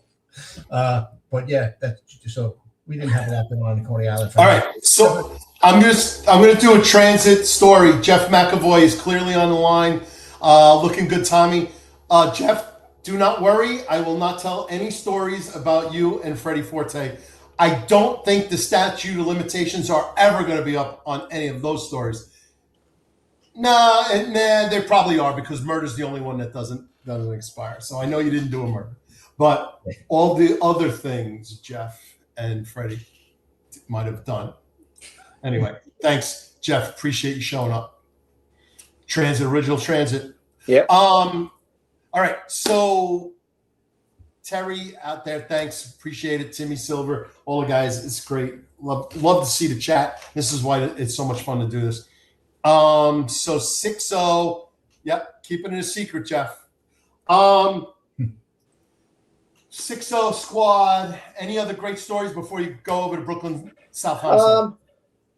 I'm trying. The 6-0. I caught my first murder there with gentleman Pete knows. I had the house that Pete McMahon was an old school housing from the old major case. He was probably in the major case homicide squad before I came in a job. That's how long he was working his craft. And another gentleman, Bobby Summer. Bobby Summer was crazy as his day was long, and I learned a lot from him. He used to wear cowboy boots. Chief Ali hated him for it, but he always wore cowboy boots. So, he got a little older and couldn't wear them. And I learned a lot from them. And actually, when the time came, Bobby Summer was the one that pushed for me to go to homicide. Let me ask you this. So we had a good time. I took something there that I learned from my dad, where I would go. My father always told me, never forget where you came from. All you are as a detective is a cop on a detail. So I would go down every day. I would talk to the crime guys. I would talk to the cops. One of the guys, I used to walk up at roll call. "Hey, what do you got for me, sports fans? What's going on?" And then when the time came, when I'd go down with a picture, "Hey, if you see this guy, can you jump him for me?" "Yeah, Jim, we got him." And that's how I brought a lot of my witnesses in. And, the crime guy's like, "Hey, Jim, we got him. We'll bring him in for you," And you throw someone in the cell and tell them, "Guess what? You're going to jail for the rest of your life unless you cooperate." And it worked. The crime guys, I had a great rapport with them. Cops would come up in the office to ask questions. Probably my funniest story was I ended up with the task of, I wrote everyone's commendation reports. So guys would make collars, and like two guys on patrol. One of them's a lieutenant down here in Myrtle Beach now, Joe Glorio and Anthony Contessa. They grabbed some guy. They ran a plate, and the plate came back to on the terrorist watch list. As it's coming back, they go to 13. They come back. They drive the neighborhood for a half hour, and they find his car, and they grab up the driver. And sure enough, this guy is like the second cousin to one of the most wanted terrorists. You know, they were all discombobulated in their relationships. And I says, that's a great collar. You know, terrorist task force came in, abducted him, took him for a ride. And I turned around. I says, I'm going to write you up for that. That was, you put hard work in. That's important. And they bought me a bottle of they bought me a bottle of Absolute for it. So then guys found out I could write a good commendation report. So guys, I type something up for some. Next day I find a 12-pack of beer under my desk. I find another bottle. So I had my own little business going there. And what made it even easier was I was on a commendation board. So That's hilarious. got okay. That's hilarious. That's When you were dealing with Mike, did you ever come across any Russian OC stuff? Yeah. I had a shooting up the Italian OC. Those were always interesting. I imagine the Russians must have been even more challenging. They were horrible people. They would sell it like a brother would sell a house right on them from a sister. They think nothing of it. They were old school. They came from a culture that was, their goal was to beat the government. And they came here and they're good at it. They're still good at it. Yeah. And I had a gentleman that it turns out he ran a medical store, and all of a sudden he gets himself right up the block in the precinct, gets himself shot one night. And they gave it to the robbery squad, and they said, no, this is more than that. And me and my partner, Tommy, go interview him. And he comes correct, and it turns out that they're trying to extort money from him. And the guy that's trying to extort him is like in whatever sect, he's the number 3 guy. He's the guy that they all go to settle differences. He's like a judge in the Russian mafia, and he's out there. The guy's 60 years old, putting work in. So we, hello, Tom, how are you? So we track this guy down in Jersey, and we lock him up. We charge him with an assault, felony assault, and he fled the country. That's how worried he was about going to jail. I don't think he cared for Detective Normile because he got the cell dirty, and I made him clean it with a shirt. Because if you're going to dirty up the cell, you got to keep the cell clean. And I gave him, here's your coat, wipe that shit up. We ain't going that way. And so I know, that's why when I used to drive home, I'd do the Rockaway Parkway loop 2 or 3 times just to make sure no one was behind me. Yeah. No, those organized criminals are rough. They were tough dudes. They wouldn't talk nothing. To them, we were nothing to them. There was nothing we could do to them that, they'd send them to the gulag and up in the cold for 50 years. Here, they go to court and they pay their bail and be out the next day. Right. Accurate. Yeah, we have a pretty sensitive case. I don't know if you want to get into it. With a cop killed with the Russians and the mob and the girlfriends and stuff like that. But if you don't want to talk about it, it's up to you. It's your show. If something I have to talk about, I'll talk around. We'll stay off of that. Stay off of that. However, I did go to Grady Vocational High School. And so I'm going to ask you one question. I'm going to ask you one question only. Do you know what the White House is in the 6-0? In Brighton? I can't say that I do. I might know it's something different. But so there was when I was in high school and Grady, and I never set foot in Brighton Beach before or after high school. But when we were in high school, we always heard that there was a place called the White House in Brighton Beach, and it was a brothel. I'm sure. Yeah. They had their own share. Brighton Beach had their own share of prostitutes, like Coney Island did. Oh yeah, for sure. Okay, so 6-0. What makes you go to homicide? How does that happen? Well, and when does that happen? I get approached sometime around April or May by the CEO of Homicide, Bobby Casaza. Great boy, who is that? Great leader, Bobby Casaza. Oh, Bobby Casaza, great guy. Bobby Casaza, and his outlook as the boss in Homicide was, I'm here to run interference and sign overtime slips. So he came up to me, he says, I'm looking to take you over. I know you're on the grade list. I'd like you to come work for me. When we're here, I was always, if I came in and there was a homicide going on, I jumped right in. You want to be part of it. Ultimately, that's the Super Bowl. That's the playoffs of police work. You're jumping in on big cases. And I go and I talk to my dad. I said, Dad, I just was offered a chance to go to homicide, but I'm on a grade list. And he said, you're always going to get grade at some point, but you'll never know when you get another chance to go to homicide. So Right. I ended up saying, yeah, I put myself in. Inspector DiDonato was running interviews. It's like going in, sit in front of the Dons, but it was Casaza and I believe Mike Joyce, another housing guy, Mike Joyce. I know him. I met him once, but I didn't really know him. Yeah. But they gave my interview, and I was waiting to get called, and one day I was actually there'll be a toss back to. So when they were working the case with eBay, Mike. eBay with Mike Prate and on Mike the Prate, World case. eBay was a victim of one of our shootings, and we Yes. That's him when his face got blown off. Yes, we were hoping he would cooperate, which he never did. But we were doing a takedown, so we involved ourselves because of eBay to speak to him, and I was driving the inspector. Again, I guess I'm getting old. The inspector from Terrorist Task Force. Joe Herbert? No, before him. The one that defused the bomb at headquarters. Oh, Charlie Wells. Charlie Wells. So I'm driving Charlie Wells, one of the most squared away guys ever. He's got spare magazines in his cup holder. That's my guy. Pete, the way you talked about John O'Malley, Charlie Wells is to me. Yeah. Charlie Wells was God. And so I'm driving Charlie Wells, and he goes, "Hey, man, when are you going to Homicide?" And I said, "I don't know, Inspector. You probably know that more than me." He goes, "Yeah, man, don't worry about it. It's coming." And then a week later, I got transferred to Homicide. So I ended up going to Homicide, originally working with like Pete McMahon. Well, the whole crew was solid. You're going to say names, you're going to forget names, so you don't want to leave anyone out. But Mike Heinrichs, you're working with some legends of police work, like you said. Great to not the best, but part of the best, part of the core guys. Working for Mike Joyce and Joe Jankowski, great bosses, and eventually I ended up in the team with it was myself, guy Mike Hopkins, Mike Habert, a 7'7" guy.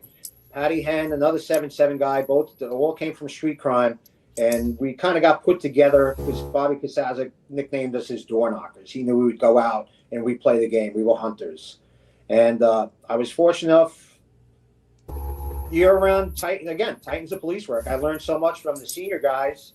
Laid back. Pete McMahon, you couldn't ruffle a hair in his head. He always kept himself calm. Guys you wanted to be like. Now you're part of them. And I had a pretty successful run there. I was like, where there was a sergeant in the 6-0 that said, I've always wanted to be the center fielder for the Yankees because you're in the center of the field and you're controlling that field and you're the go-to guy. He goes, you go into Homicide, you're the center fielder for the Yankees. Granted, I'm a Mets fan, but I appreciated it. And you know what? That's where you want to be. Where else could you go? To me, that was the pinnacle of detective work. You're solving, you're doing God's work. Yeah. So you get over there, first Homicide. Let me ask you a question. I have a question. Hopefully I have an answer. And I think our guests will really jump into this as well. I have a question. You're responsible, and Pete, you know about this. You're a catching detective in the 6-0 squad. You're a catching detective in the Bronx, but you have the Homicide squad. What most people don't know, and for anyone who's not NYPD on this listening, the case responsibility resides with the squad, not the Homicide squad. They support and supplement and help and assist. But at the end of the day, the responsibility and the clearance ends with the local detective squad precinct. And so how do you feel about being a catching homicide detective in the 6-0 squad and having full responsibility? And then how do you feel about going over and becoming a homicide task force? Remember, it's actually the homicide task force, not the homicide squad. So it's a little. I looked at it. I worked the case like I did it like it was my own. I'm attached to it. My name's on it. I was lucky enough that the most part, the guys I always caught my cases with were good, solid squad guys. You develop friendships with them, rapport. You back each other up. If you got to do an interview and they got family stuff going on, you just step up. And Um, I told one rookie detective I saw him chime in earlier. He was in a 6-3 squad. And he had a case, and he was dealing with another guy from another team from our office. And I told him that. I go, he says, I have a direction I want to go, but they keep telling me I can't. And I go, Steve, remember, that's your case. You're the assigned detective. You choose what you want to do. We're there to help you. You know, if I disagreed with you, I tell you that, but I'd have to, if you got a hunch, you know what? Let's figure it out, because right now we're going nowhere. Did you guys ever have cases taken from the squad and given to you because the chief wasn't happy with where the squad was going? We had that happen in the Bronx a couple of times. I was on one that was kind of taken away from the squad detective, but we kept him involved because he was a friend of mine, just for the fact that he knew everything. I jumped in, and it was actually a case where some gypsies had a fight with the people from L&B Spumoni Garden, one of the delivery guys. They broke his window, and they all came over, and it was on, knives were out, and one of the gypsies got stabbed or got killed. And ultimately, at the end of the day, they were the ones that started it, but the gypsies went on the news and said that the police aren't solving this because all the chiefs eat in L&B Spumoni Garden. So they created a task force, and I ended up in it. And 6 or 7 months later, it was actually the DA assigned to us that chimed in earlier, Tom Ridges. Tom was a solid DA, a former member of the service from emergency service. He let us run when we needed paper. He did it. And it was funny because at the end of the day, all the witnesses kind of fell apart because all the gypsies were fighting with each other because they were worried about money and who's going to get this. And I was afraid to go in L&B, which I liked the food. You know, I'd go get a pizza and keep my head down. And then then I ended up in there with my second squad boss, Dennis McCrate. We were all sitting at the back, like, you know, wise guys sitting at the big chef's table. And the owner came over, and Dennis said, "Oh, here's Jimmy that had the case here." I go, "Yeah, I really don't want to come in here, guy. I was in here poking all your employees and looking at you theoretically I locked up one of your employees for a murder, and he beat it." He goes, no, you were great with us. Don't worry about it. Okay, so you're in homicide. How long did you do in Brooklyn South Homicide, Jimmy? 11 years. Woo! All right, that's a good nut. For the audience, no details. We'll get into it because we'll break down the ones you want to talk about. But if you had to guess, how many homicides in 11 years were you attached if to? you averaged out, because we started busy and towards the end, you were probably good as the assigned guy. You were probably good for 6 or 7 a year, but then you have 4 guys in your team, so you're going out with theirs. You're going out on every suspicious DOA that all of a sudden someone can make a decision on, and then there's the old catch-all. The chief of the borough would like you to go out and be involved in this, so you find yourself out on some robbery because they're related to the borough, someone from the borough or the mayor's office. But I'd say if you put it together at numbers, you at some point, the average homicide guy, you probably are out 200-300 cases at least. Yeah. So I think that's really interesting because the number, but yeah, a couple of hundred. All right, so let's do 11 years at 6 a year, so that's 66. Because I do have a public school education, so I was able to figure that one out. We're good with basic math. However, what I think, and Wendell Strafford, who was on from Cold Case a couple of weeks ago, he got really mad at me, and I want everyone in the audience. There was a New York Post article that did an article profiling on him when he retired, and it said hundreds of homicides. So I took the New York Post and I did my social media blast. Pete and I talked about it. We said, "Hey, let's do this." We pushed that out, and then Wendell calls me up and he goes, "You got to pull that back, Tommy." And I go, "Pull what back?" And he goes, "I didn't solve hundreds of homicides." And I go, "Well, that's what the New York Post said." And he goes, "Yeah, but like my case responsibility was one thing." And I said, "Well, Wendell, let's walk this through because your work is too important to minimize case responsibility," air quotes, right? Yeah. And I said, "How many did you assist on apprehensions? How many did you get important canvases, like we talked earlier. How many cases did you contribute to? He goes, oh, hundreds.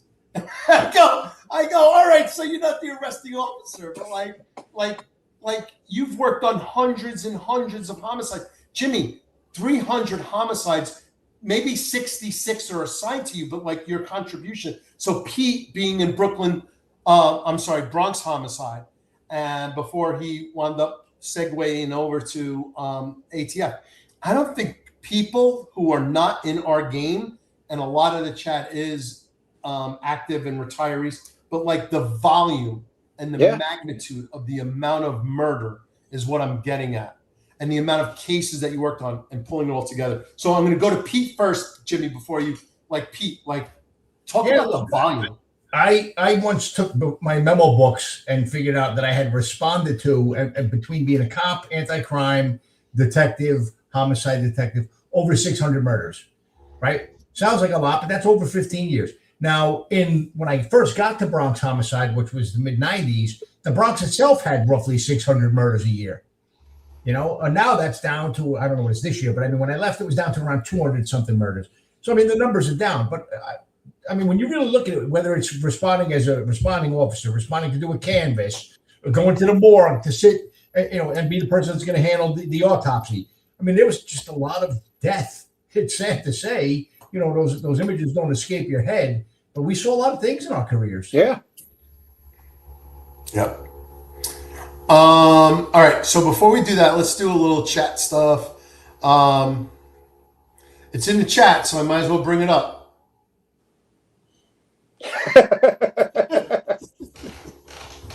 Yeah, that's a great outfit. My wife, she's a retired member of the service. She got 3/4 because a horse disagreed with her at 22 years on and mounted and launched her.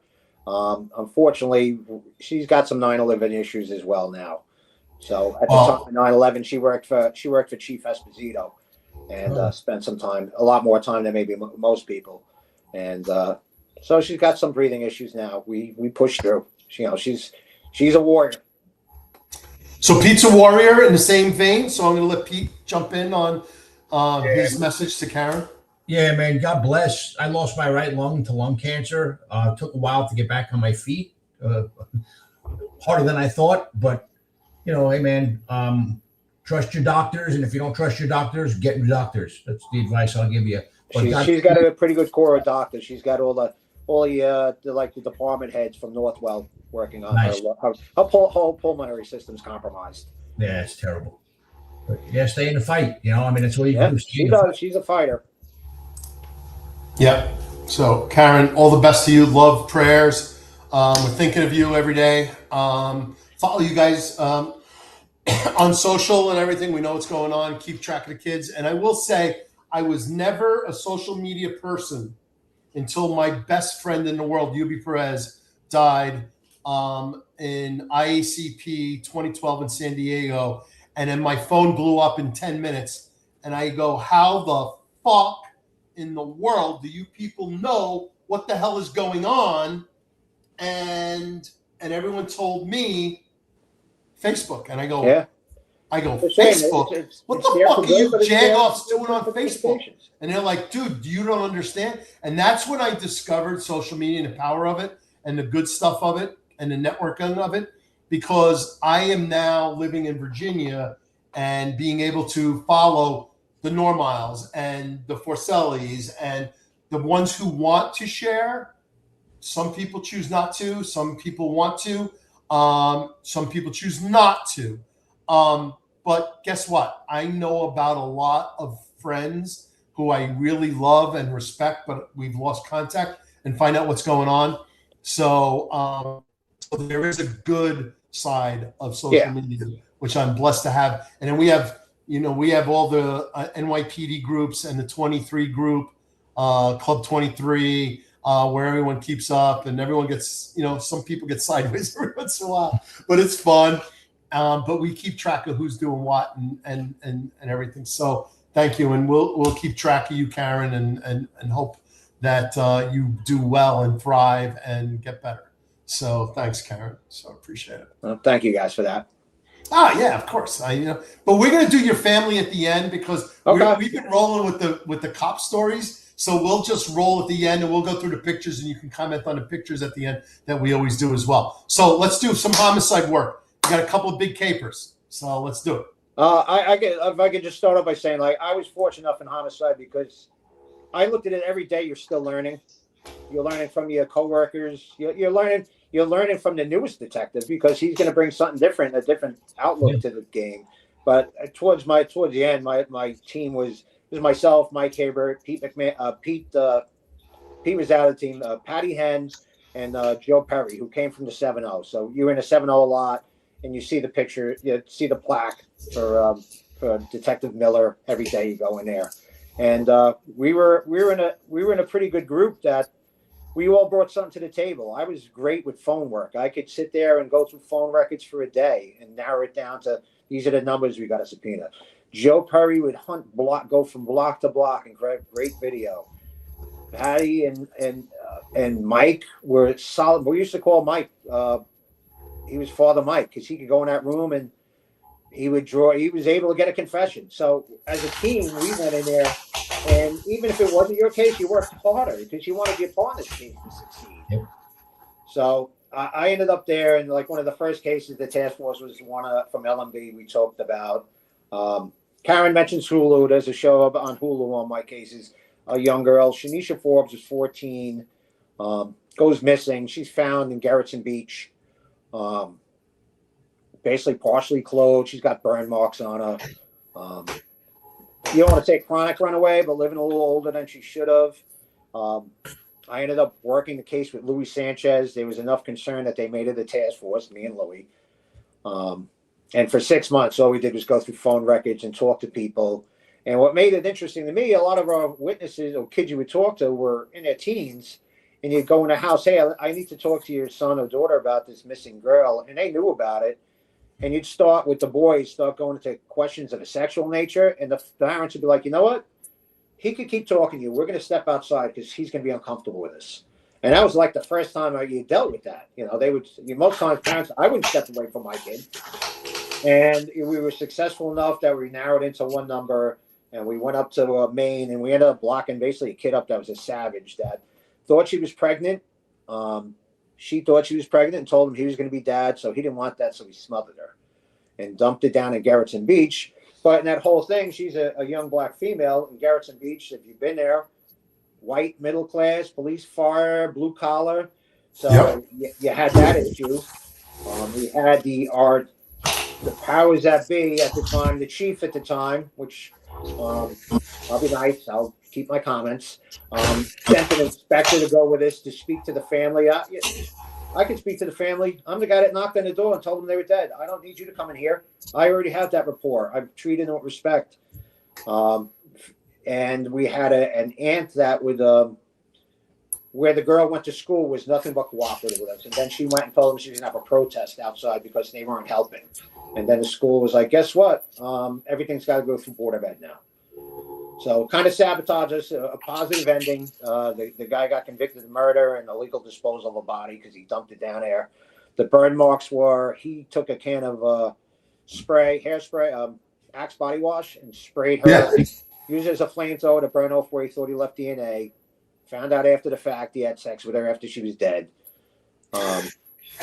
Come on, man. Yeah, because he told his cellmate, and the cellmate went to the Brooklyn DA's office and basically told him, listen, I don't want nothing. I'm looking for a deal, but this kid is a fucking animal. I don't want to deal with him anymore. This is what he said.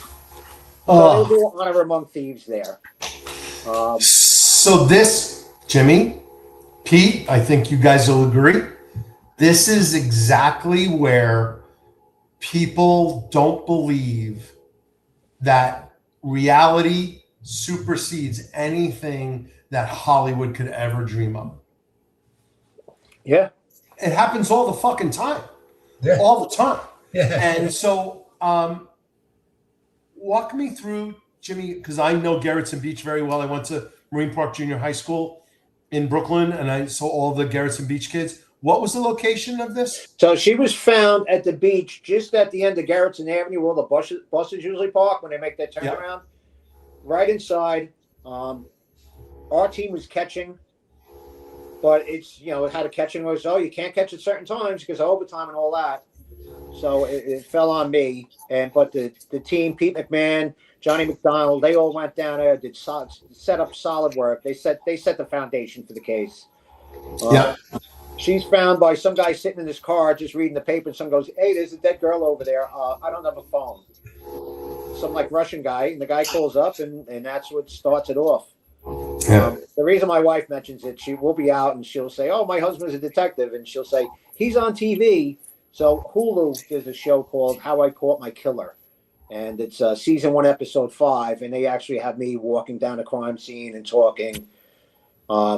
The staff, they thought it was funny because when I retired and I was doing a little private investigation work, I had like an iPhone 6, and I pulled it out, and the guy goes, "Oh my God, that thing's like archaic. Could we refilm you using that? Because it's more to period for what we're trying to do." And they had to reshoot scenes, so I was holding this iPhone 6. So that was before Commissioner Jessica Tisch issued iPhones. I had nothing, But I eventually got the phone from the job, but what did you do? You turned it off and left it in the drawer when you went home because it was ahead of you. Dude, Pete, were you still in the NYPD when they issued cell phones, or did you leave? When did you leave? No, me and Benny Torado, my partner, bought cell phones at the McLaughlin Gang Conference in Baltimore. That's hilarious. That's hilarious. We paid for. No, man. All right, everybody, we're dating each other, everybody. So we're a bunch of old duffers here. Yeah. But all right, so Jimmy, let's get back to it. Any final thoughts on this caper before we go to another good caper? No, listen, you brought some justice to our family.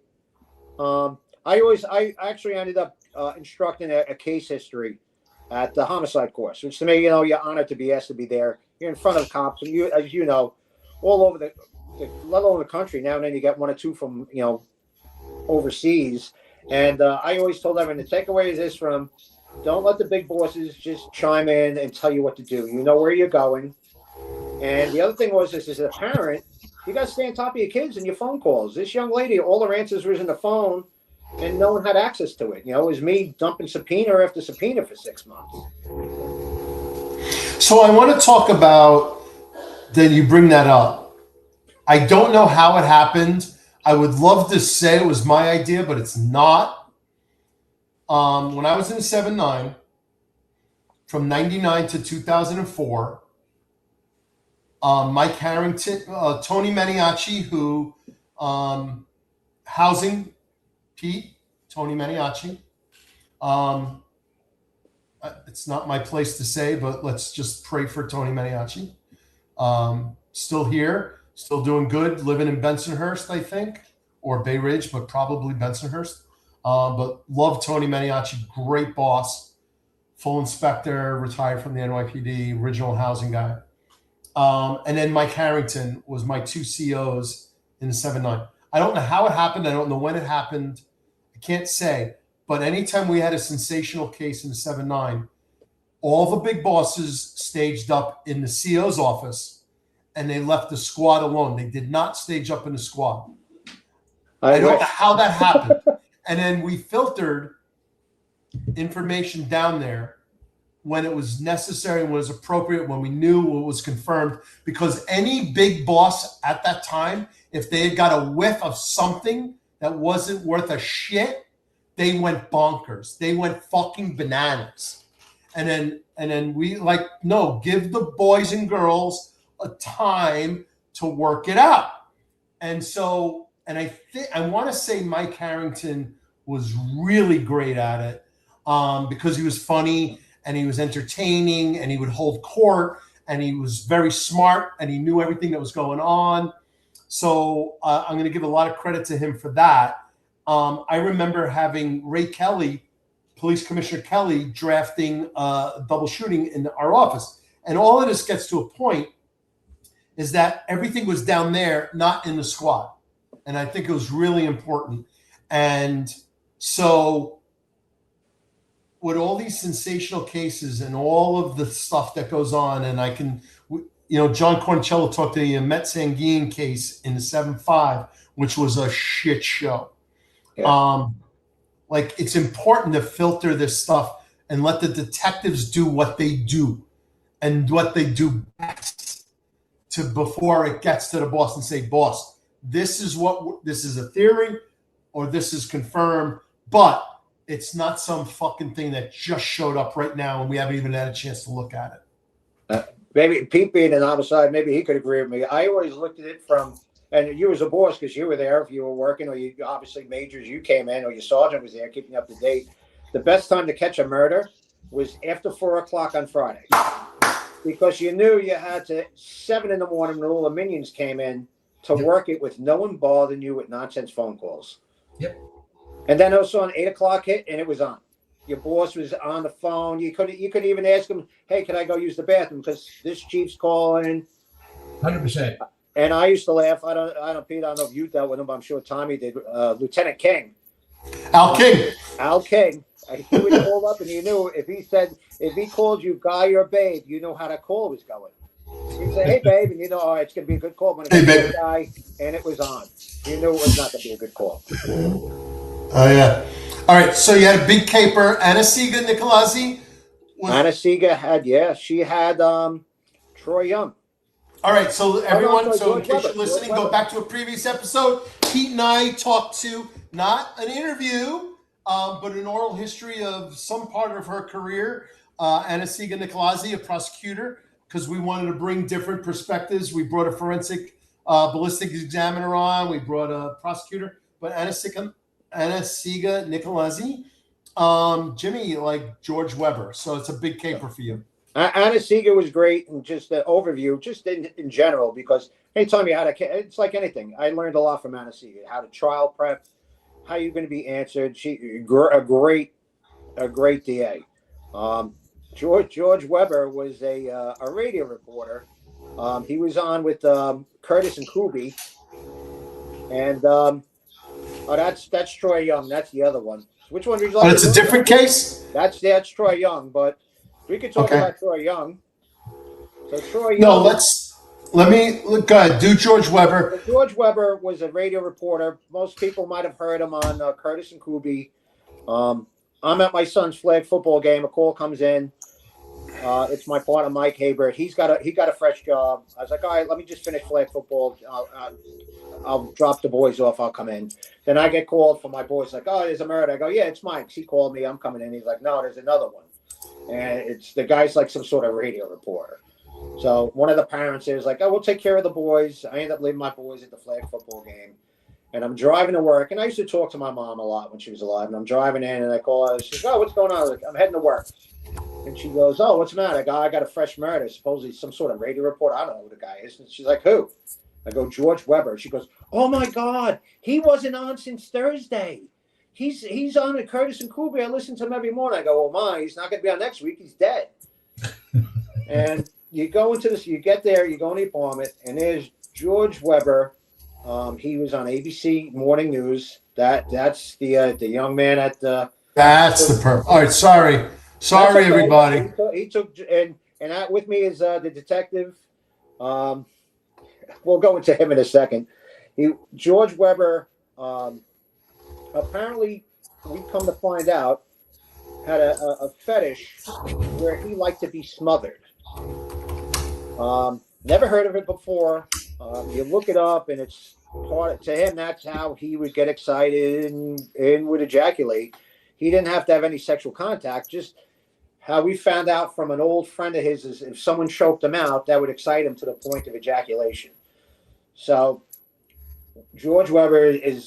We have his phone. His apartment is a bloody crime scene. There's blood everywhere. He's stabbed upwards of 50 times. So there's a little bit of a rage and a sexual nature to it.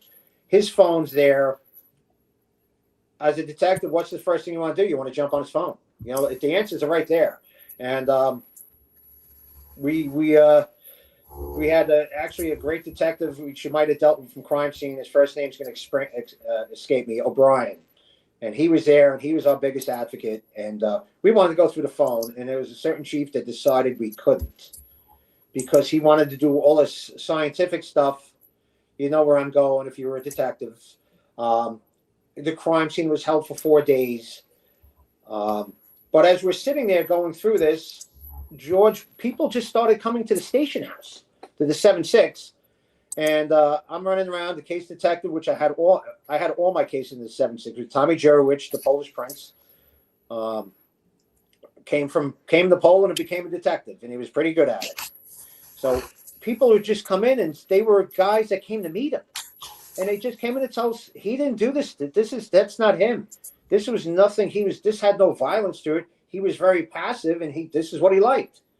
We had like 4 or 5 people coming. I was like shocked, and the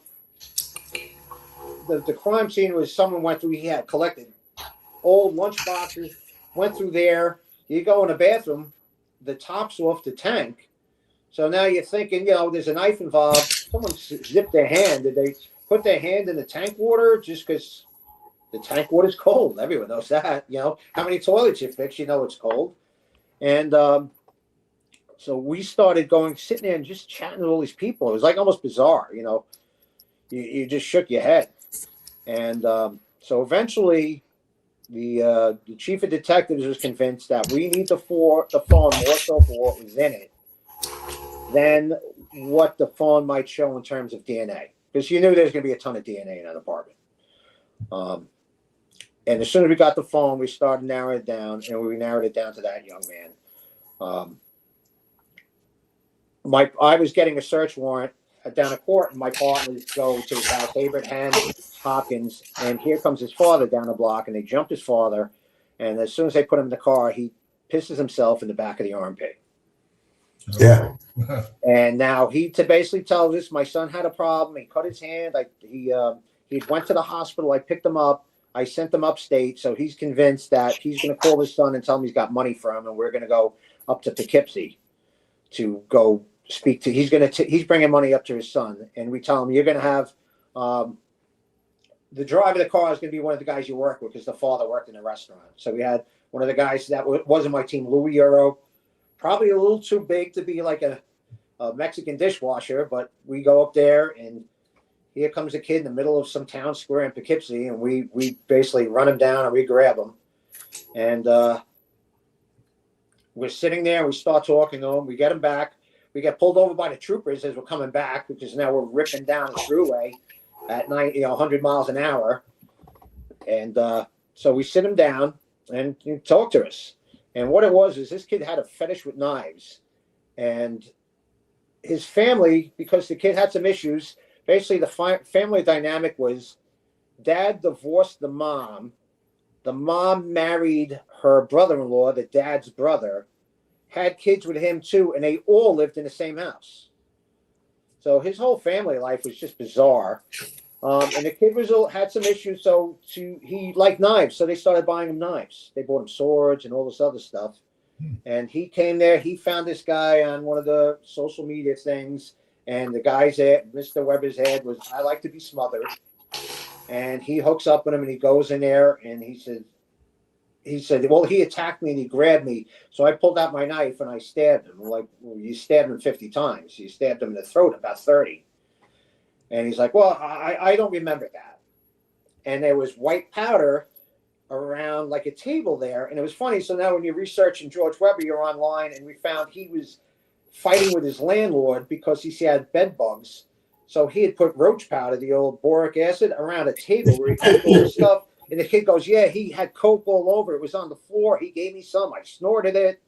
So now I'm like on the phone calling O'Brien, go, dude, you got to package that. She's like, why? It's fucking roach powder. I was like, because this kid's saying it's coke.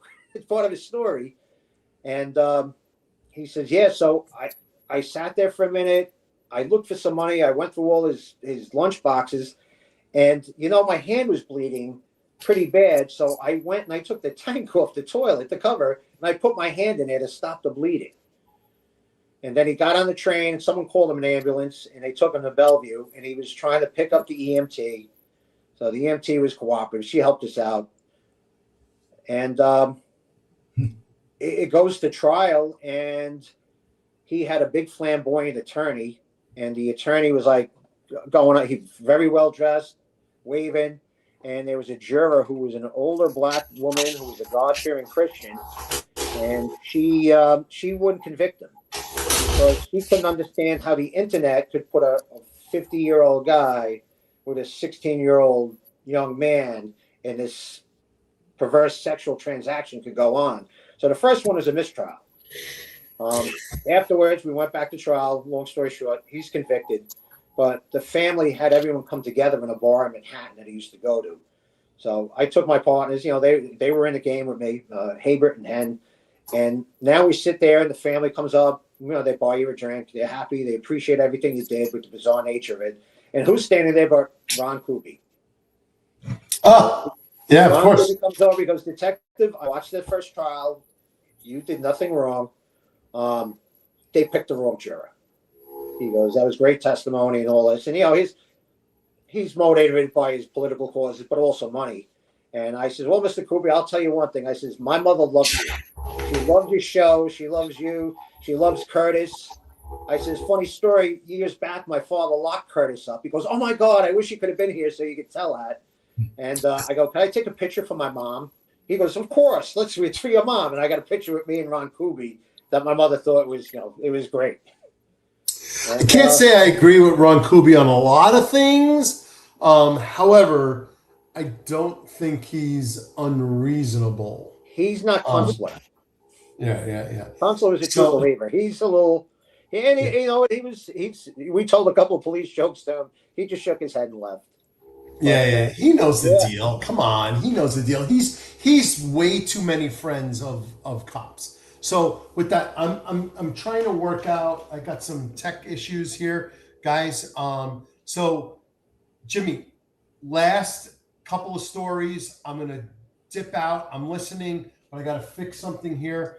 And then we're gonna go through some pictures, and then we'll wrap up. Okay. Okay. I mean, I think I was lucky enough. I ended up with some good cases.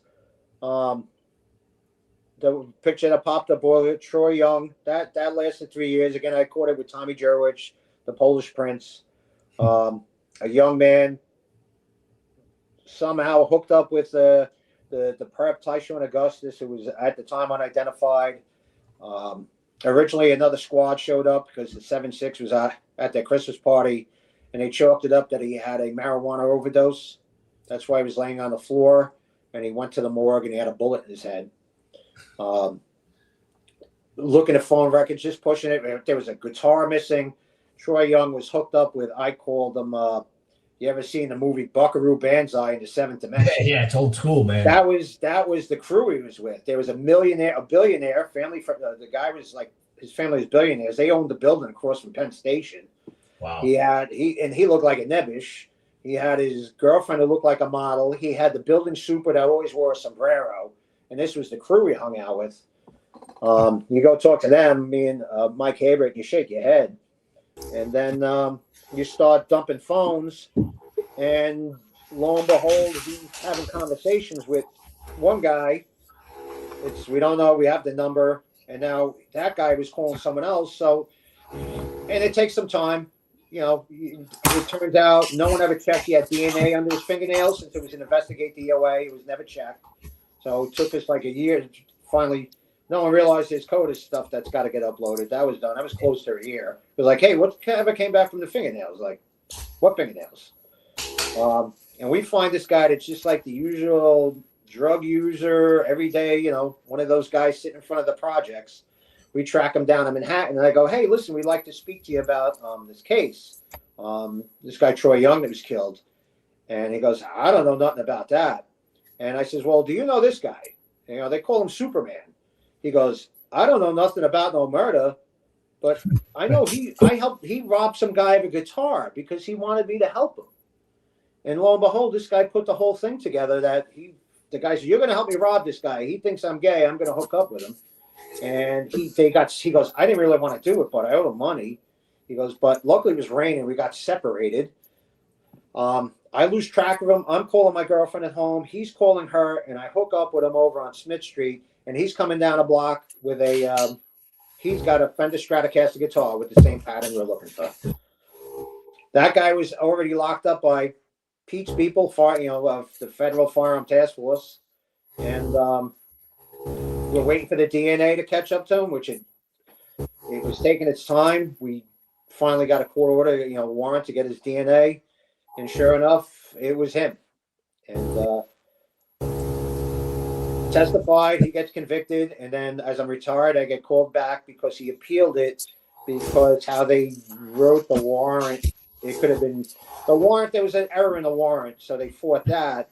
But it was funny because one of the things I said were like, why don't we, when we're going to trial, why don't we also enter the fact that his code is caught up after we did our warrant? Let's show the jury that, yeah, we caught him, but they, it would have been caught by the computer. And we didn't do that, so we had to go back for it. It was retried. And as soon as I testified and we entered that, and they're like, hey, yeah, was there another method this could have been found? Yeah, sure. Right after we did ours, the federal system uploaded, and he was identified for CODIS. I'm like, okay. And then the defense attorney dropped it, and he got convicted. Good. So that guy was Tyshawn Augustus. So he's doing time. Side note, Troy Young's mom, she would call me every year, and even just after the fact, years after, I'd get a call from her just to say Merry Christmas. And then one day it stopped, and when we went for the retrial, they said his mom had passed. His sister had called and said, Mom passed, but she always appreciated what you did for her.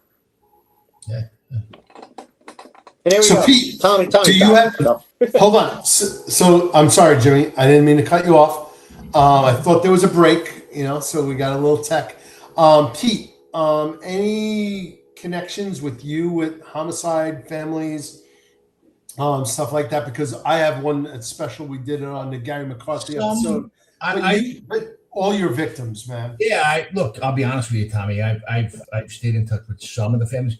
I'm not gonna lie. I've stayed in touch with some of the federal cooperators I've had, who I locked up and who did time, and helped us break tons and tons of cases open. Look, the people I speak to most nowadays is actually the family of Brian Terry, the Border Patrol agent that was killed as a result of Fast and Furious, because they still haven't gotten the answers they deserve.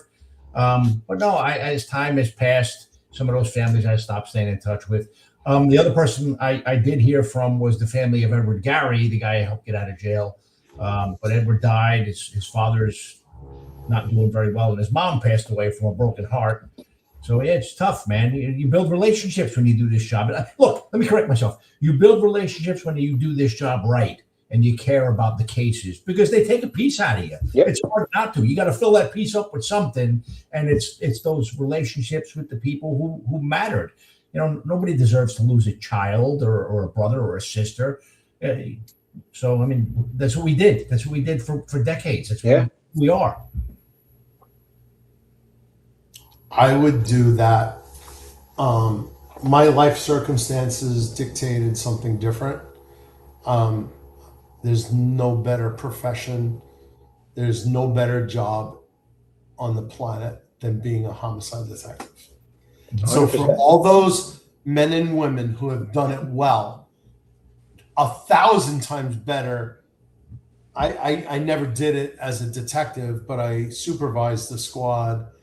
And I was always, always, always enamored and impressed, and just could not believe the skill and the talent. It's the greatest job in the world, and it's the most important job in the world. So thank you for all those homicide detectives, men and women out there who did that job. And I tell my wife this, and I actually believe this: female detectives make great homicide detectives because of their inquisitive nature and their attention to detail. And so I give an extra nod to them, because the guys grind through it, but the women are so, and go ahead, slander me and criticize me all you want. Men and women are different, everybody, by the way. They have different skill sets, and I'm not ashamed to say that, but I respect them both deeply. Just so fantastic.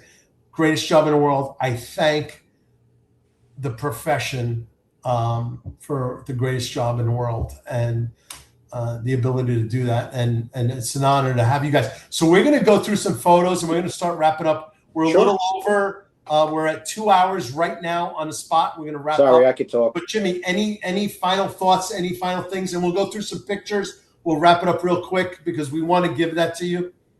I would just say, like, for, I've seen some of the names pop up, the newer detectives, and just take that skill set and you got to pass it along. Don't, so we did, all of us did, you as the boss too. It's an art form, You're tasked with bringing justice to people, and just be humbled and always look at it. You're going to learn something new every day.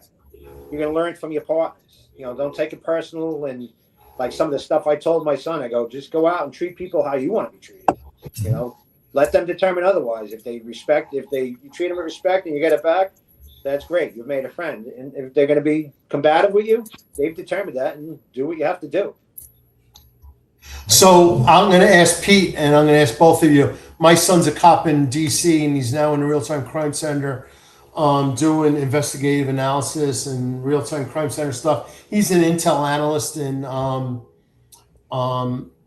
the New York National Guard. I want to make sure I got that straight because he lives in Virginia, but he's still in New York. And so and I know, Jimmy, your kids have served as well. But what I told the kid was, when you're on patrol, learn everybody's name, learn everybody's nickname, learn everybody's relationship.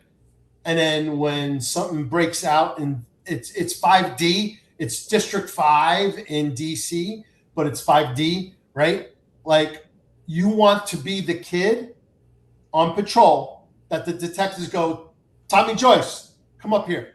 Who's Bebo? Who's June? Who's Junebug on Florida Street? Who's, you know what I mean? You want to know who that person is and who they're connected to and who they run with.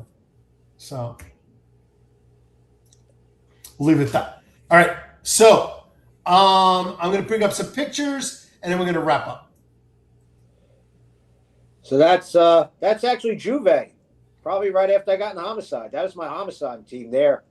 We made probably the gallows humor. Hopefully this is not our last picture. This will be bad. But that was my Homicide team. From left to right on my screen is Mike Hopkins, Mike Heinrich. Oh, Mike Hopkins, great guy. Good. Patty Henn, Louis Euro, myself, our Sergeant Joe Chinkuski, and Mike Haber. You rolled around. Anyone that's worked Juve knows. You start Saturday afternoon and you're done on Tuesday. Chinkuski's a great guy too. I learned a lot from Joe as a boss. Yep. Okay, so that was the walkout we did before. That's the walkout. That's me and Tommy Jurowicz. So that's me and my son and my dad. 3 generations of Jim Normile on Jimmy's graduation. God bless. It's phenomenal. And so, to the senior detective Normile, although I never crossed paths with you on the job in Transit Police Department, I've heard all the stories. God bless you. Thank you for all you did. And you are a legend in the New York City Transit Police Department. Actually, if you go back, he was Louis Croce's training officer. He told the Don how to do the job? He trained Louis Croce. Louis came up and told me a story. He goes, we were sitting at 4, 2, and 8 one night. Your father was training me. There was 2 other guys that were kind of, I guess, listen, you still have them today. They were kind of shitheads, and they told your father, all right, we're going to go upstairs and we're going to take 2 hours in the hotel and close our eyes, and then we'll come down and we'll give you 2 hours. And he says, your father looked at him and goes, I'll tell you what, we're going to be on this post the whole night other than our meal. And if one of us gets hurt because you're not down here, I'm going to fucking crack your skull. Yeah. So Croce told me that story. My father never even told me that. That's fantastic. So you're not wearing a choker. That's actually, I have 2 chokers. I have my father's original coat, which I have to have serviced. That's actually, I don't know if you ever dealt with him. That's Joe Minucci's choker.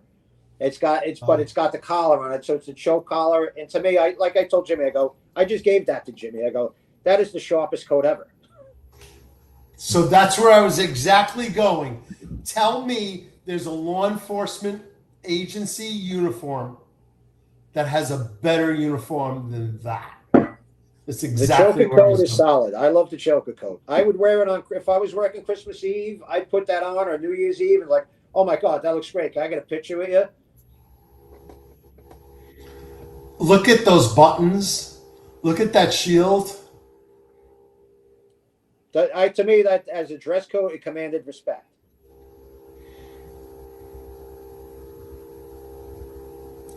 It's the best uniform in policing. I have in the my father's country, original one, and it represents College something uniform very after his serious. service. My father has the long coat that was cut down. Yeah. A little out of focus. Sorry. That's my picture. I sent it to you that way. That's how they took it. You did, but I took blame for it. But it is. No, I'll own it. So that's myself, my wife. She's a retired member of the service as well. In retirement, coming down here to Myrtle Beach, she convinced me to pick up the bagpipes again. So I'm in the bagpipe uniform down here. We both belong to the 1013 Club, President Mike Fanning.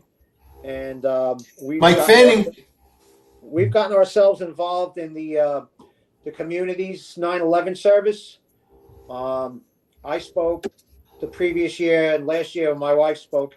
And I kind of look, it gives the people down here who might forget or might not understand what's still going on.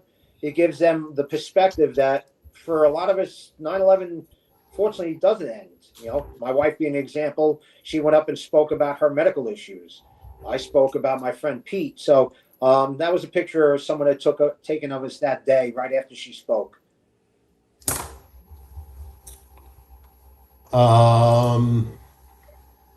That was you have a couple pounds on you, buddy. I'm gonna give you some shit right now. You have a couple pounds on you. That's Brooklyn South fucking Ember Steakhouse. Yeah, I was up to about 240. I was about 240. I was a fat fuck. But that was after we took a trip down to Florida. My first trip as a detective to go get a bad guy. And that's with two people. I was talking, like we said earlier, in the green room. Myself and Pete and Jose. And that was my partner. She was Tina Hayward. Tina got hurt. We were fighting a prisoner in the office, and she got hit by the cell door. She was, going. They were giving her painkillers, and in the middle of all that, she was having stomach trouble, and they told her the Vicodin is what caused the stomach trouble, and so they misdiagnosed, and she had stomach cancer. Ooh. And then she ended up passing away from stomach cancer. And it was like, oh, yeah, no, the Vicodin just that upsets your stomach. And that went on for a couple of months till the damage was done. Well, Tina, God bless you. We miss you. And God bless you. And thank you for everything. And that's me at, I think, 2013, 2014 at So I received honorable mention from the Top Cops Association from NAPO. The detective union is a part of it for that thing I spoke earlier about, Shanisha Forbes. That's me. That's myself, Karen, and that's my two boys when they were a lot younger. They missed out on a lot of stuff, so I brought them along. Nice. Yeah. Bagpiper. That's me. Not you got bagpipes. bagpipes. Are you close? You got bagpipes close by right now? No, they're downstairs in the box. If you follow the Coastal Carolina Shields pipes and drums, there's plenty of video of us playing. So nice. I originally played with the old Transit Police Emerald Society band, which became the New York Shields.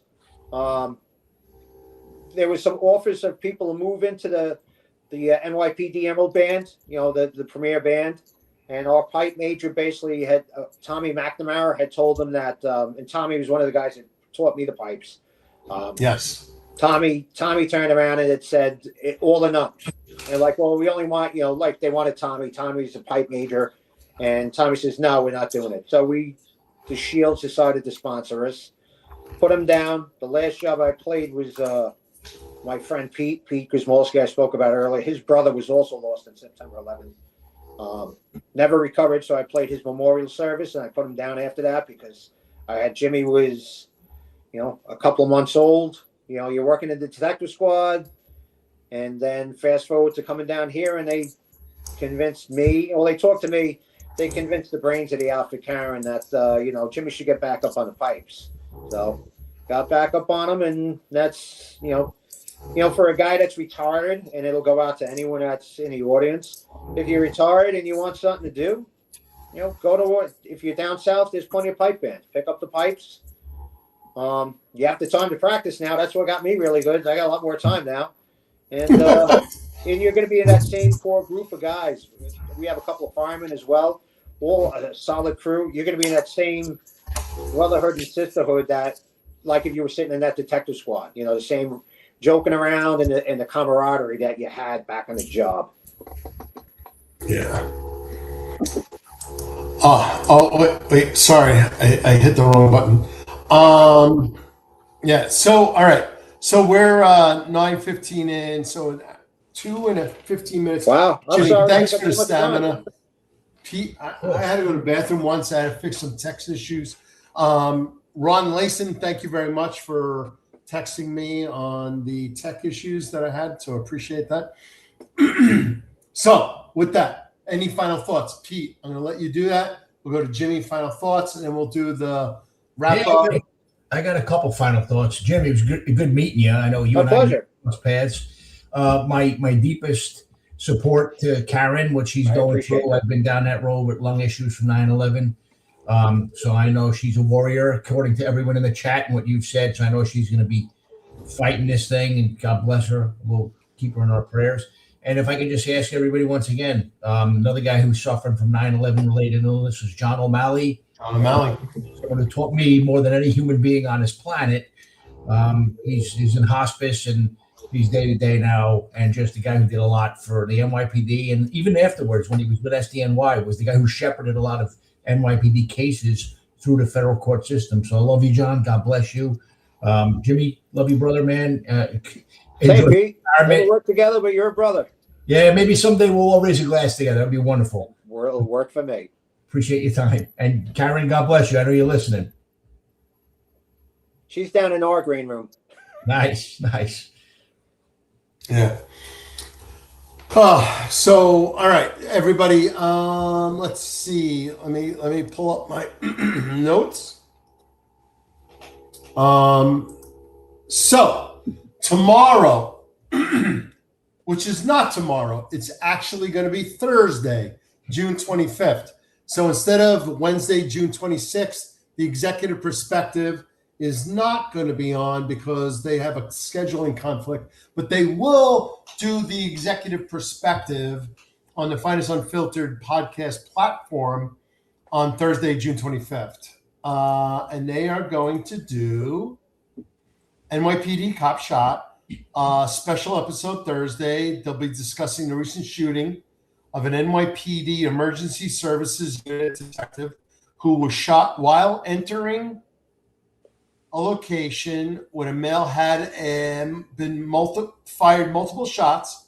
Hear Rob's unique perspective on situations like this from his emergency services perspective, and the executive officer special operations division as the deputy chief. Ron will moderate, and then it's Rob's show to talk about emergency services entering that location. So with that, Wednesday, tomorrow at 8:05 a.m., Finest Unfiltered. I don't know if Eric is back. He might be still on vacation with his family, as he deserves. But at least John and Marlon tomorrow, 8:05 in the morning for Finest Unfiltered. So, Jimmy, Pete, any final thoughts before we wrap up? Pete? Much love and respect, brother. Like I said earlier, God bless you and your family. I hope you have a great retirement. Keep cashing those paychecks that you get from the pension system long into the future, my friend. If I could finish up by saying, I said we could sit here and talk about everyone's accolades and all the work you did. Bless you all for my lovely wife. I'd say I was fortunate enough that I've always worked with good detectives, great detectives, and that's why I succeeded. You know, I had a great team around me. My last 10 years, I had my final boss in the homicide. My team boss was a guy, Richie Pignatelli. He stood in front of us, and we went out. We did God's work, and we had a good time doing it. My last night out, we were smoking cigars, and we ended up making a jump gun collar, and it turns out that gun was used in another partner's murder. So nice. I was blessed enough and fortunate enough to be surrounded by great guys, and that's what made me a good detective. So. Thanks for telling us the story tonight. So let me tell you a funny story before we wrap up. I have a crew of people whose names will remain nameless, who knew they were retiring within the year, and they made sure that they went around the entire city, 75 and eventually 76 precincts in their last year, and toasted in every single precinct. And they raised a glass in every single precinct. See, now I'm gonna have to fill my glass. There you go. Nice. You know what? I'm gonna get my responder bourbon, and I want people to understand it's not about the drinking, it's about the toasting of our community and the precinct and the 75, 76 because it's World Trade Center, right? This year. To those that aren't watching us. That they served that city, and they had the funny idea to say, we've been in every one of these precincts, either witnessing, interviewing witnesses, interviewing perpetrators, apprehending perpetrators, and something. And it's the greatest job in the world, and the greatest profession with the greatest assignment in the world is doing murder work. My challenge coin when I retired, I gave a challenge coin out as a gift. And it's the line from Fury when they're all sitting in the tank at the end. The best job I ever had. So, Detective Nolan, $50 shout out for super chat. Thanks. You didn't have to do that. This is not about, it's a nod to you. Thank you. But we did this because we love it. But thank you very, very much. Really appreciate it. I'm sure Pete and Jimmy appreciate it. Yes, thank you. No. If anyone's, Nolan is a great guy. I love him. So thanks, Nolan. Yeah, it's the greatest job in the world, man. I do what I do.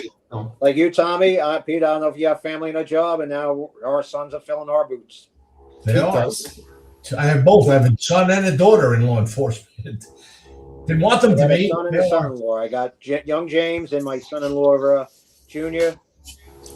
He works in the PSA 9, out there doing God's work. There you go. Well, God bless him.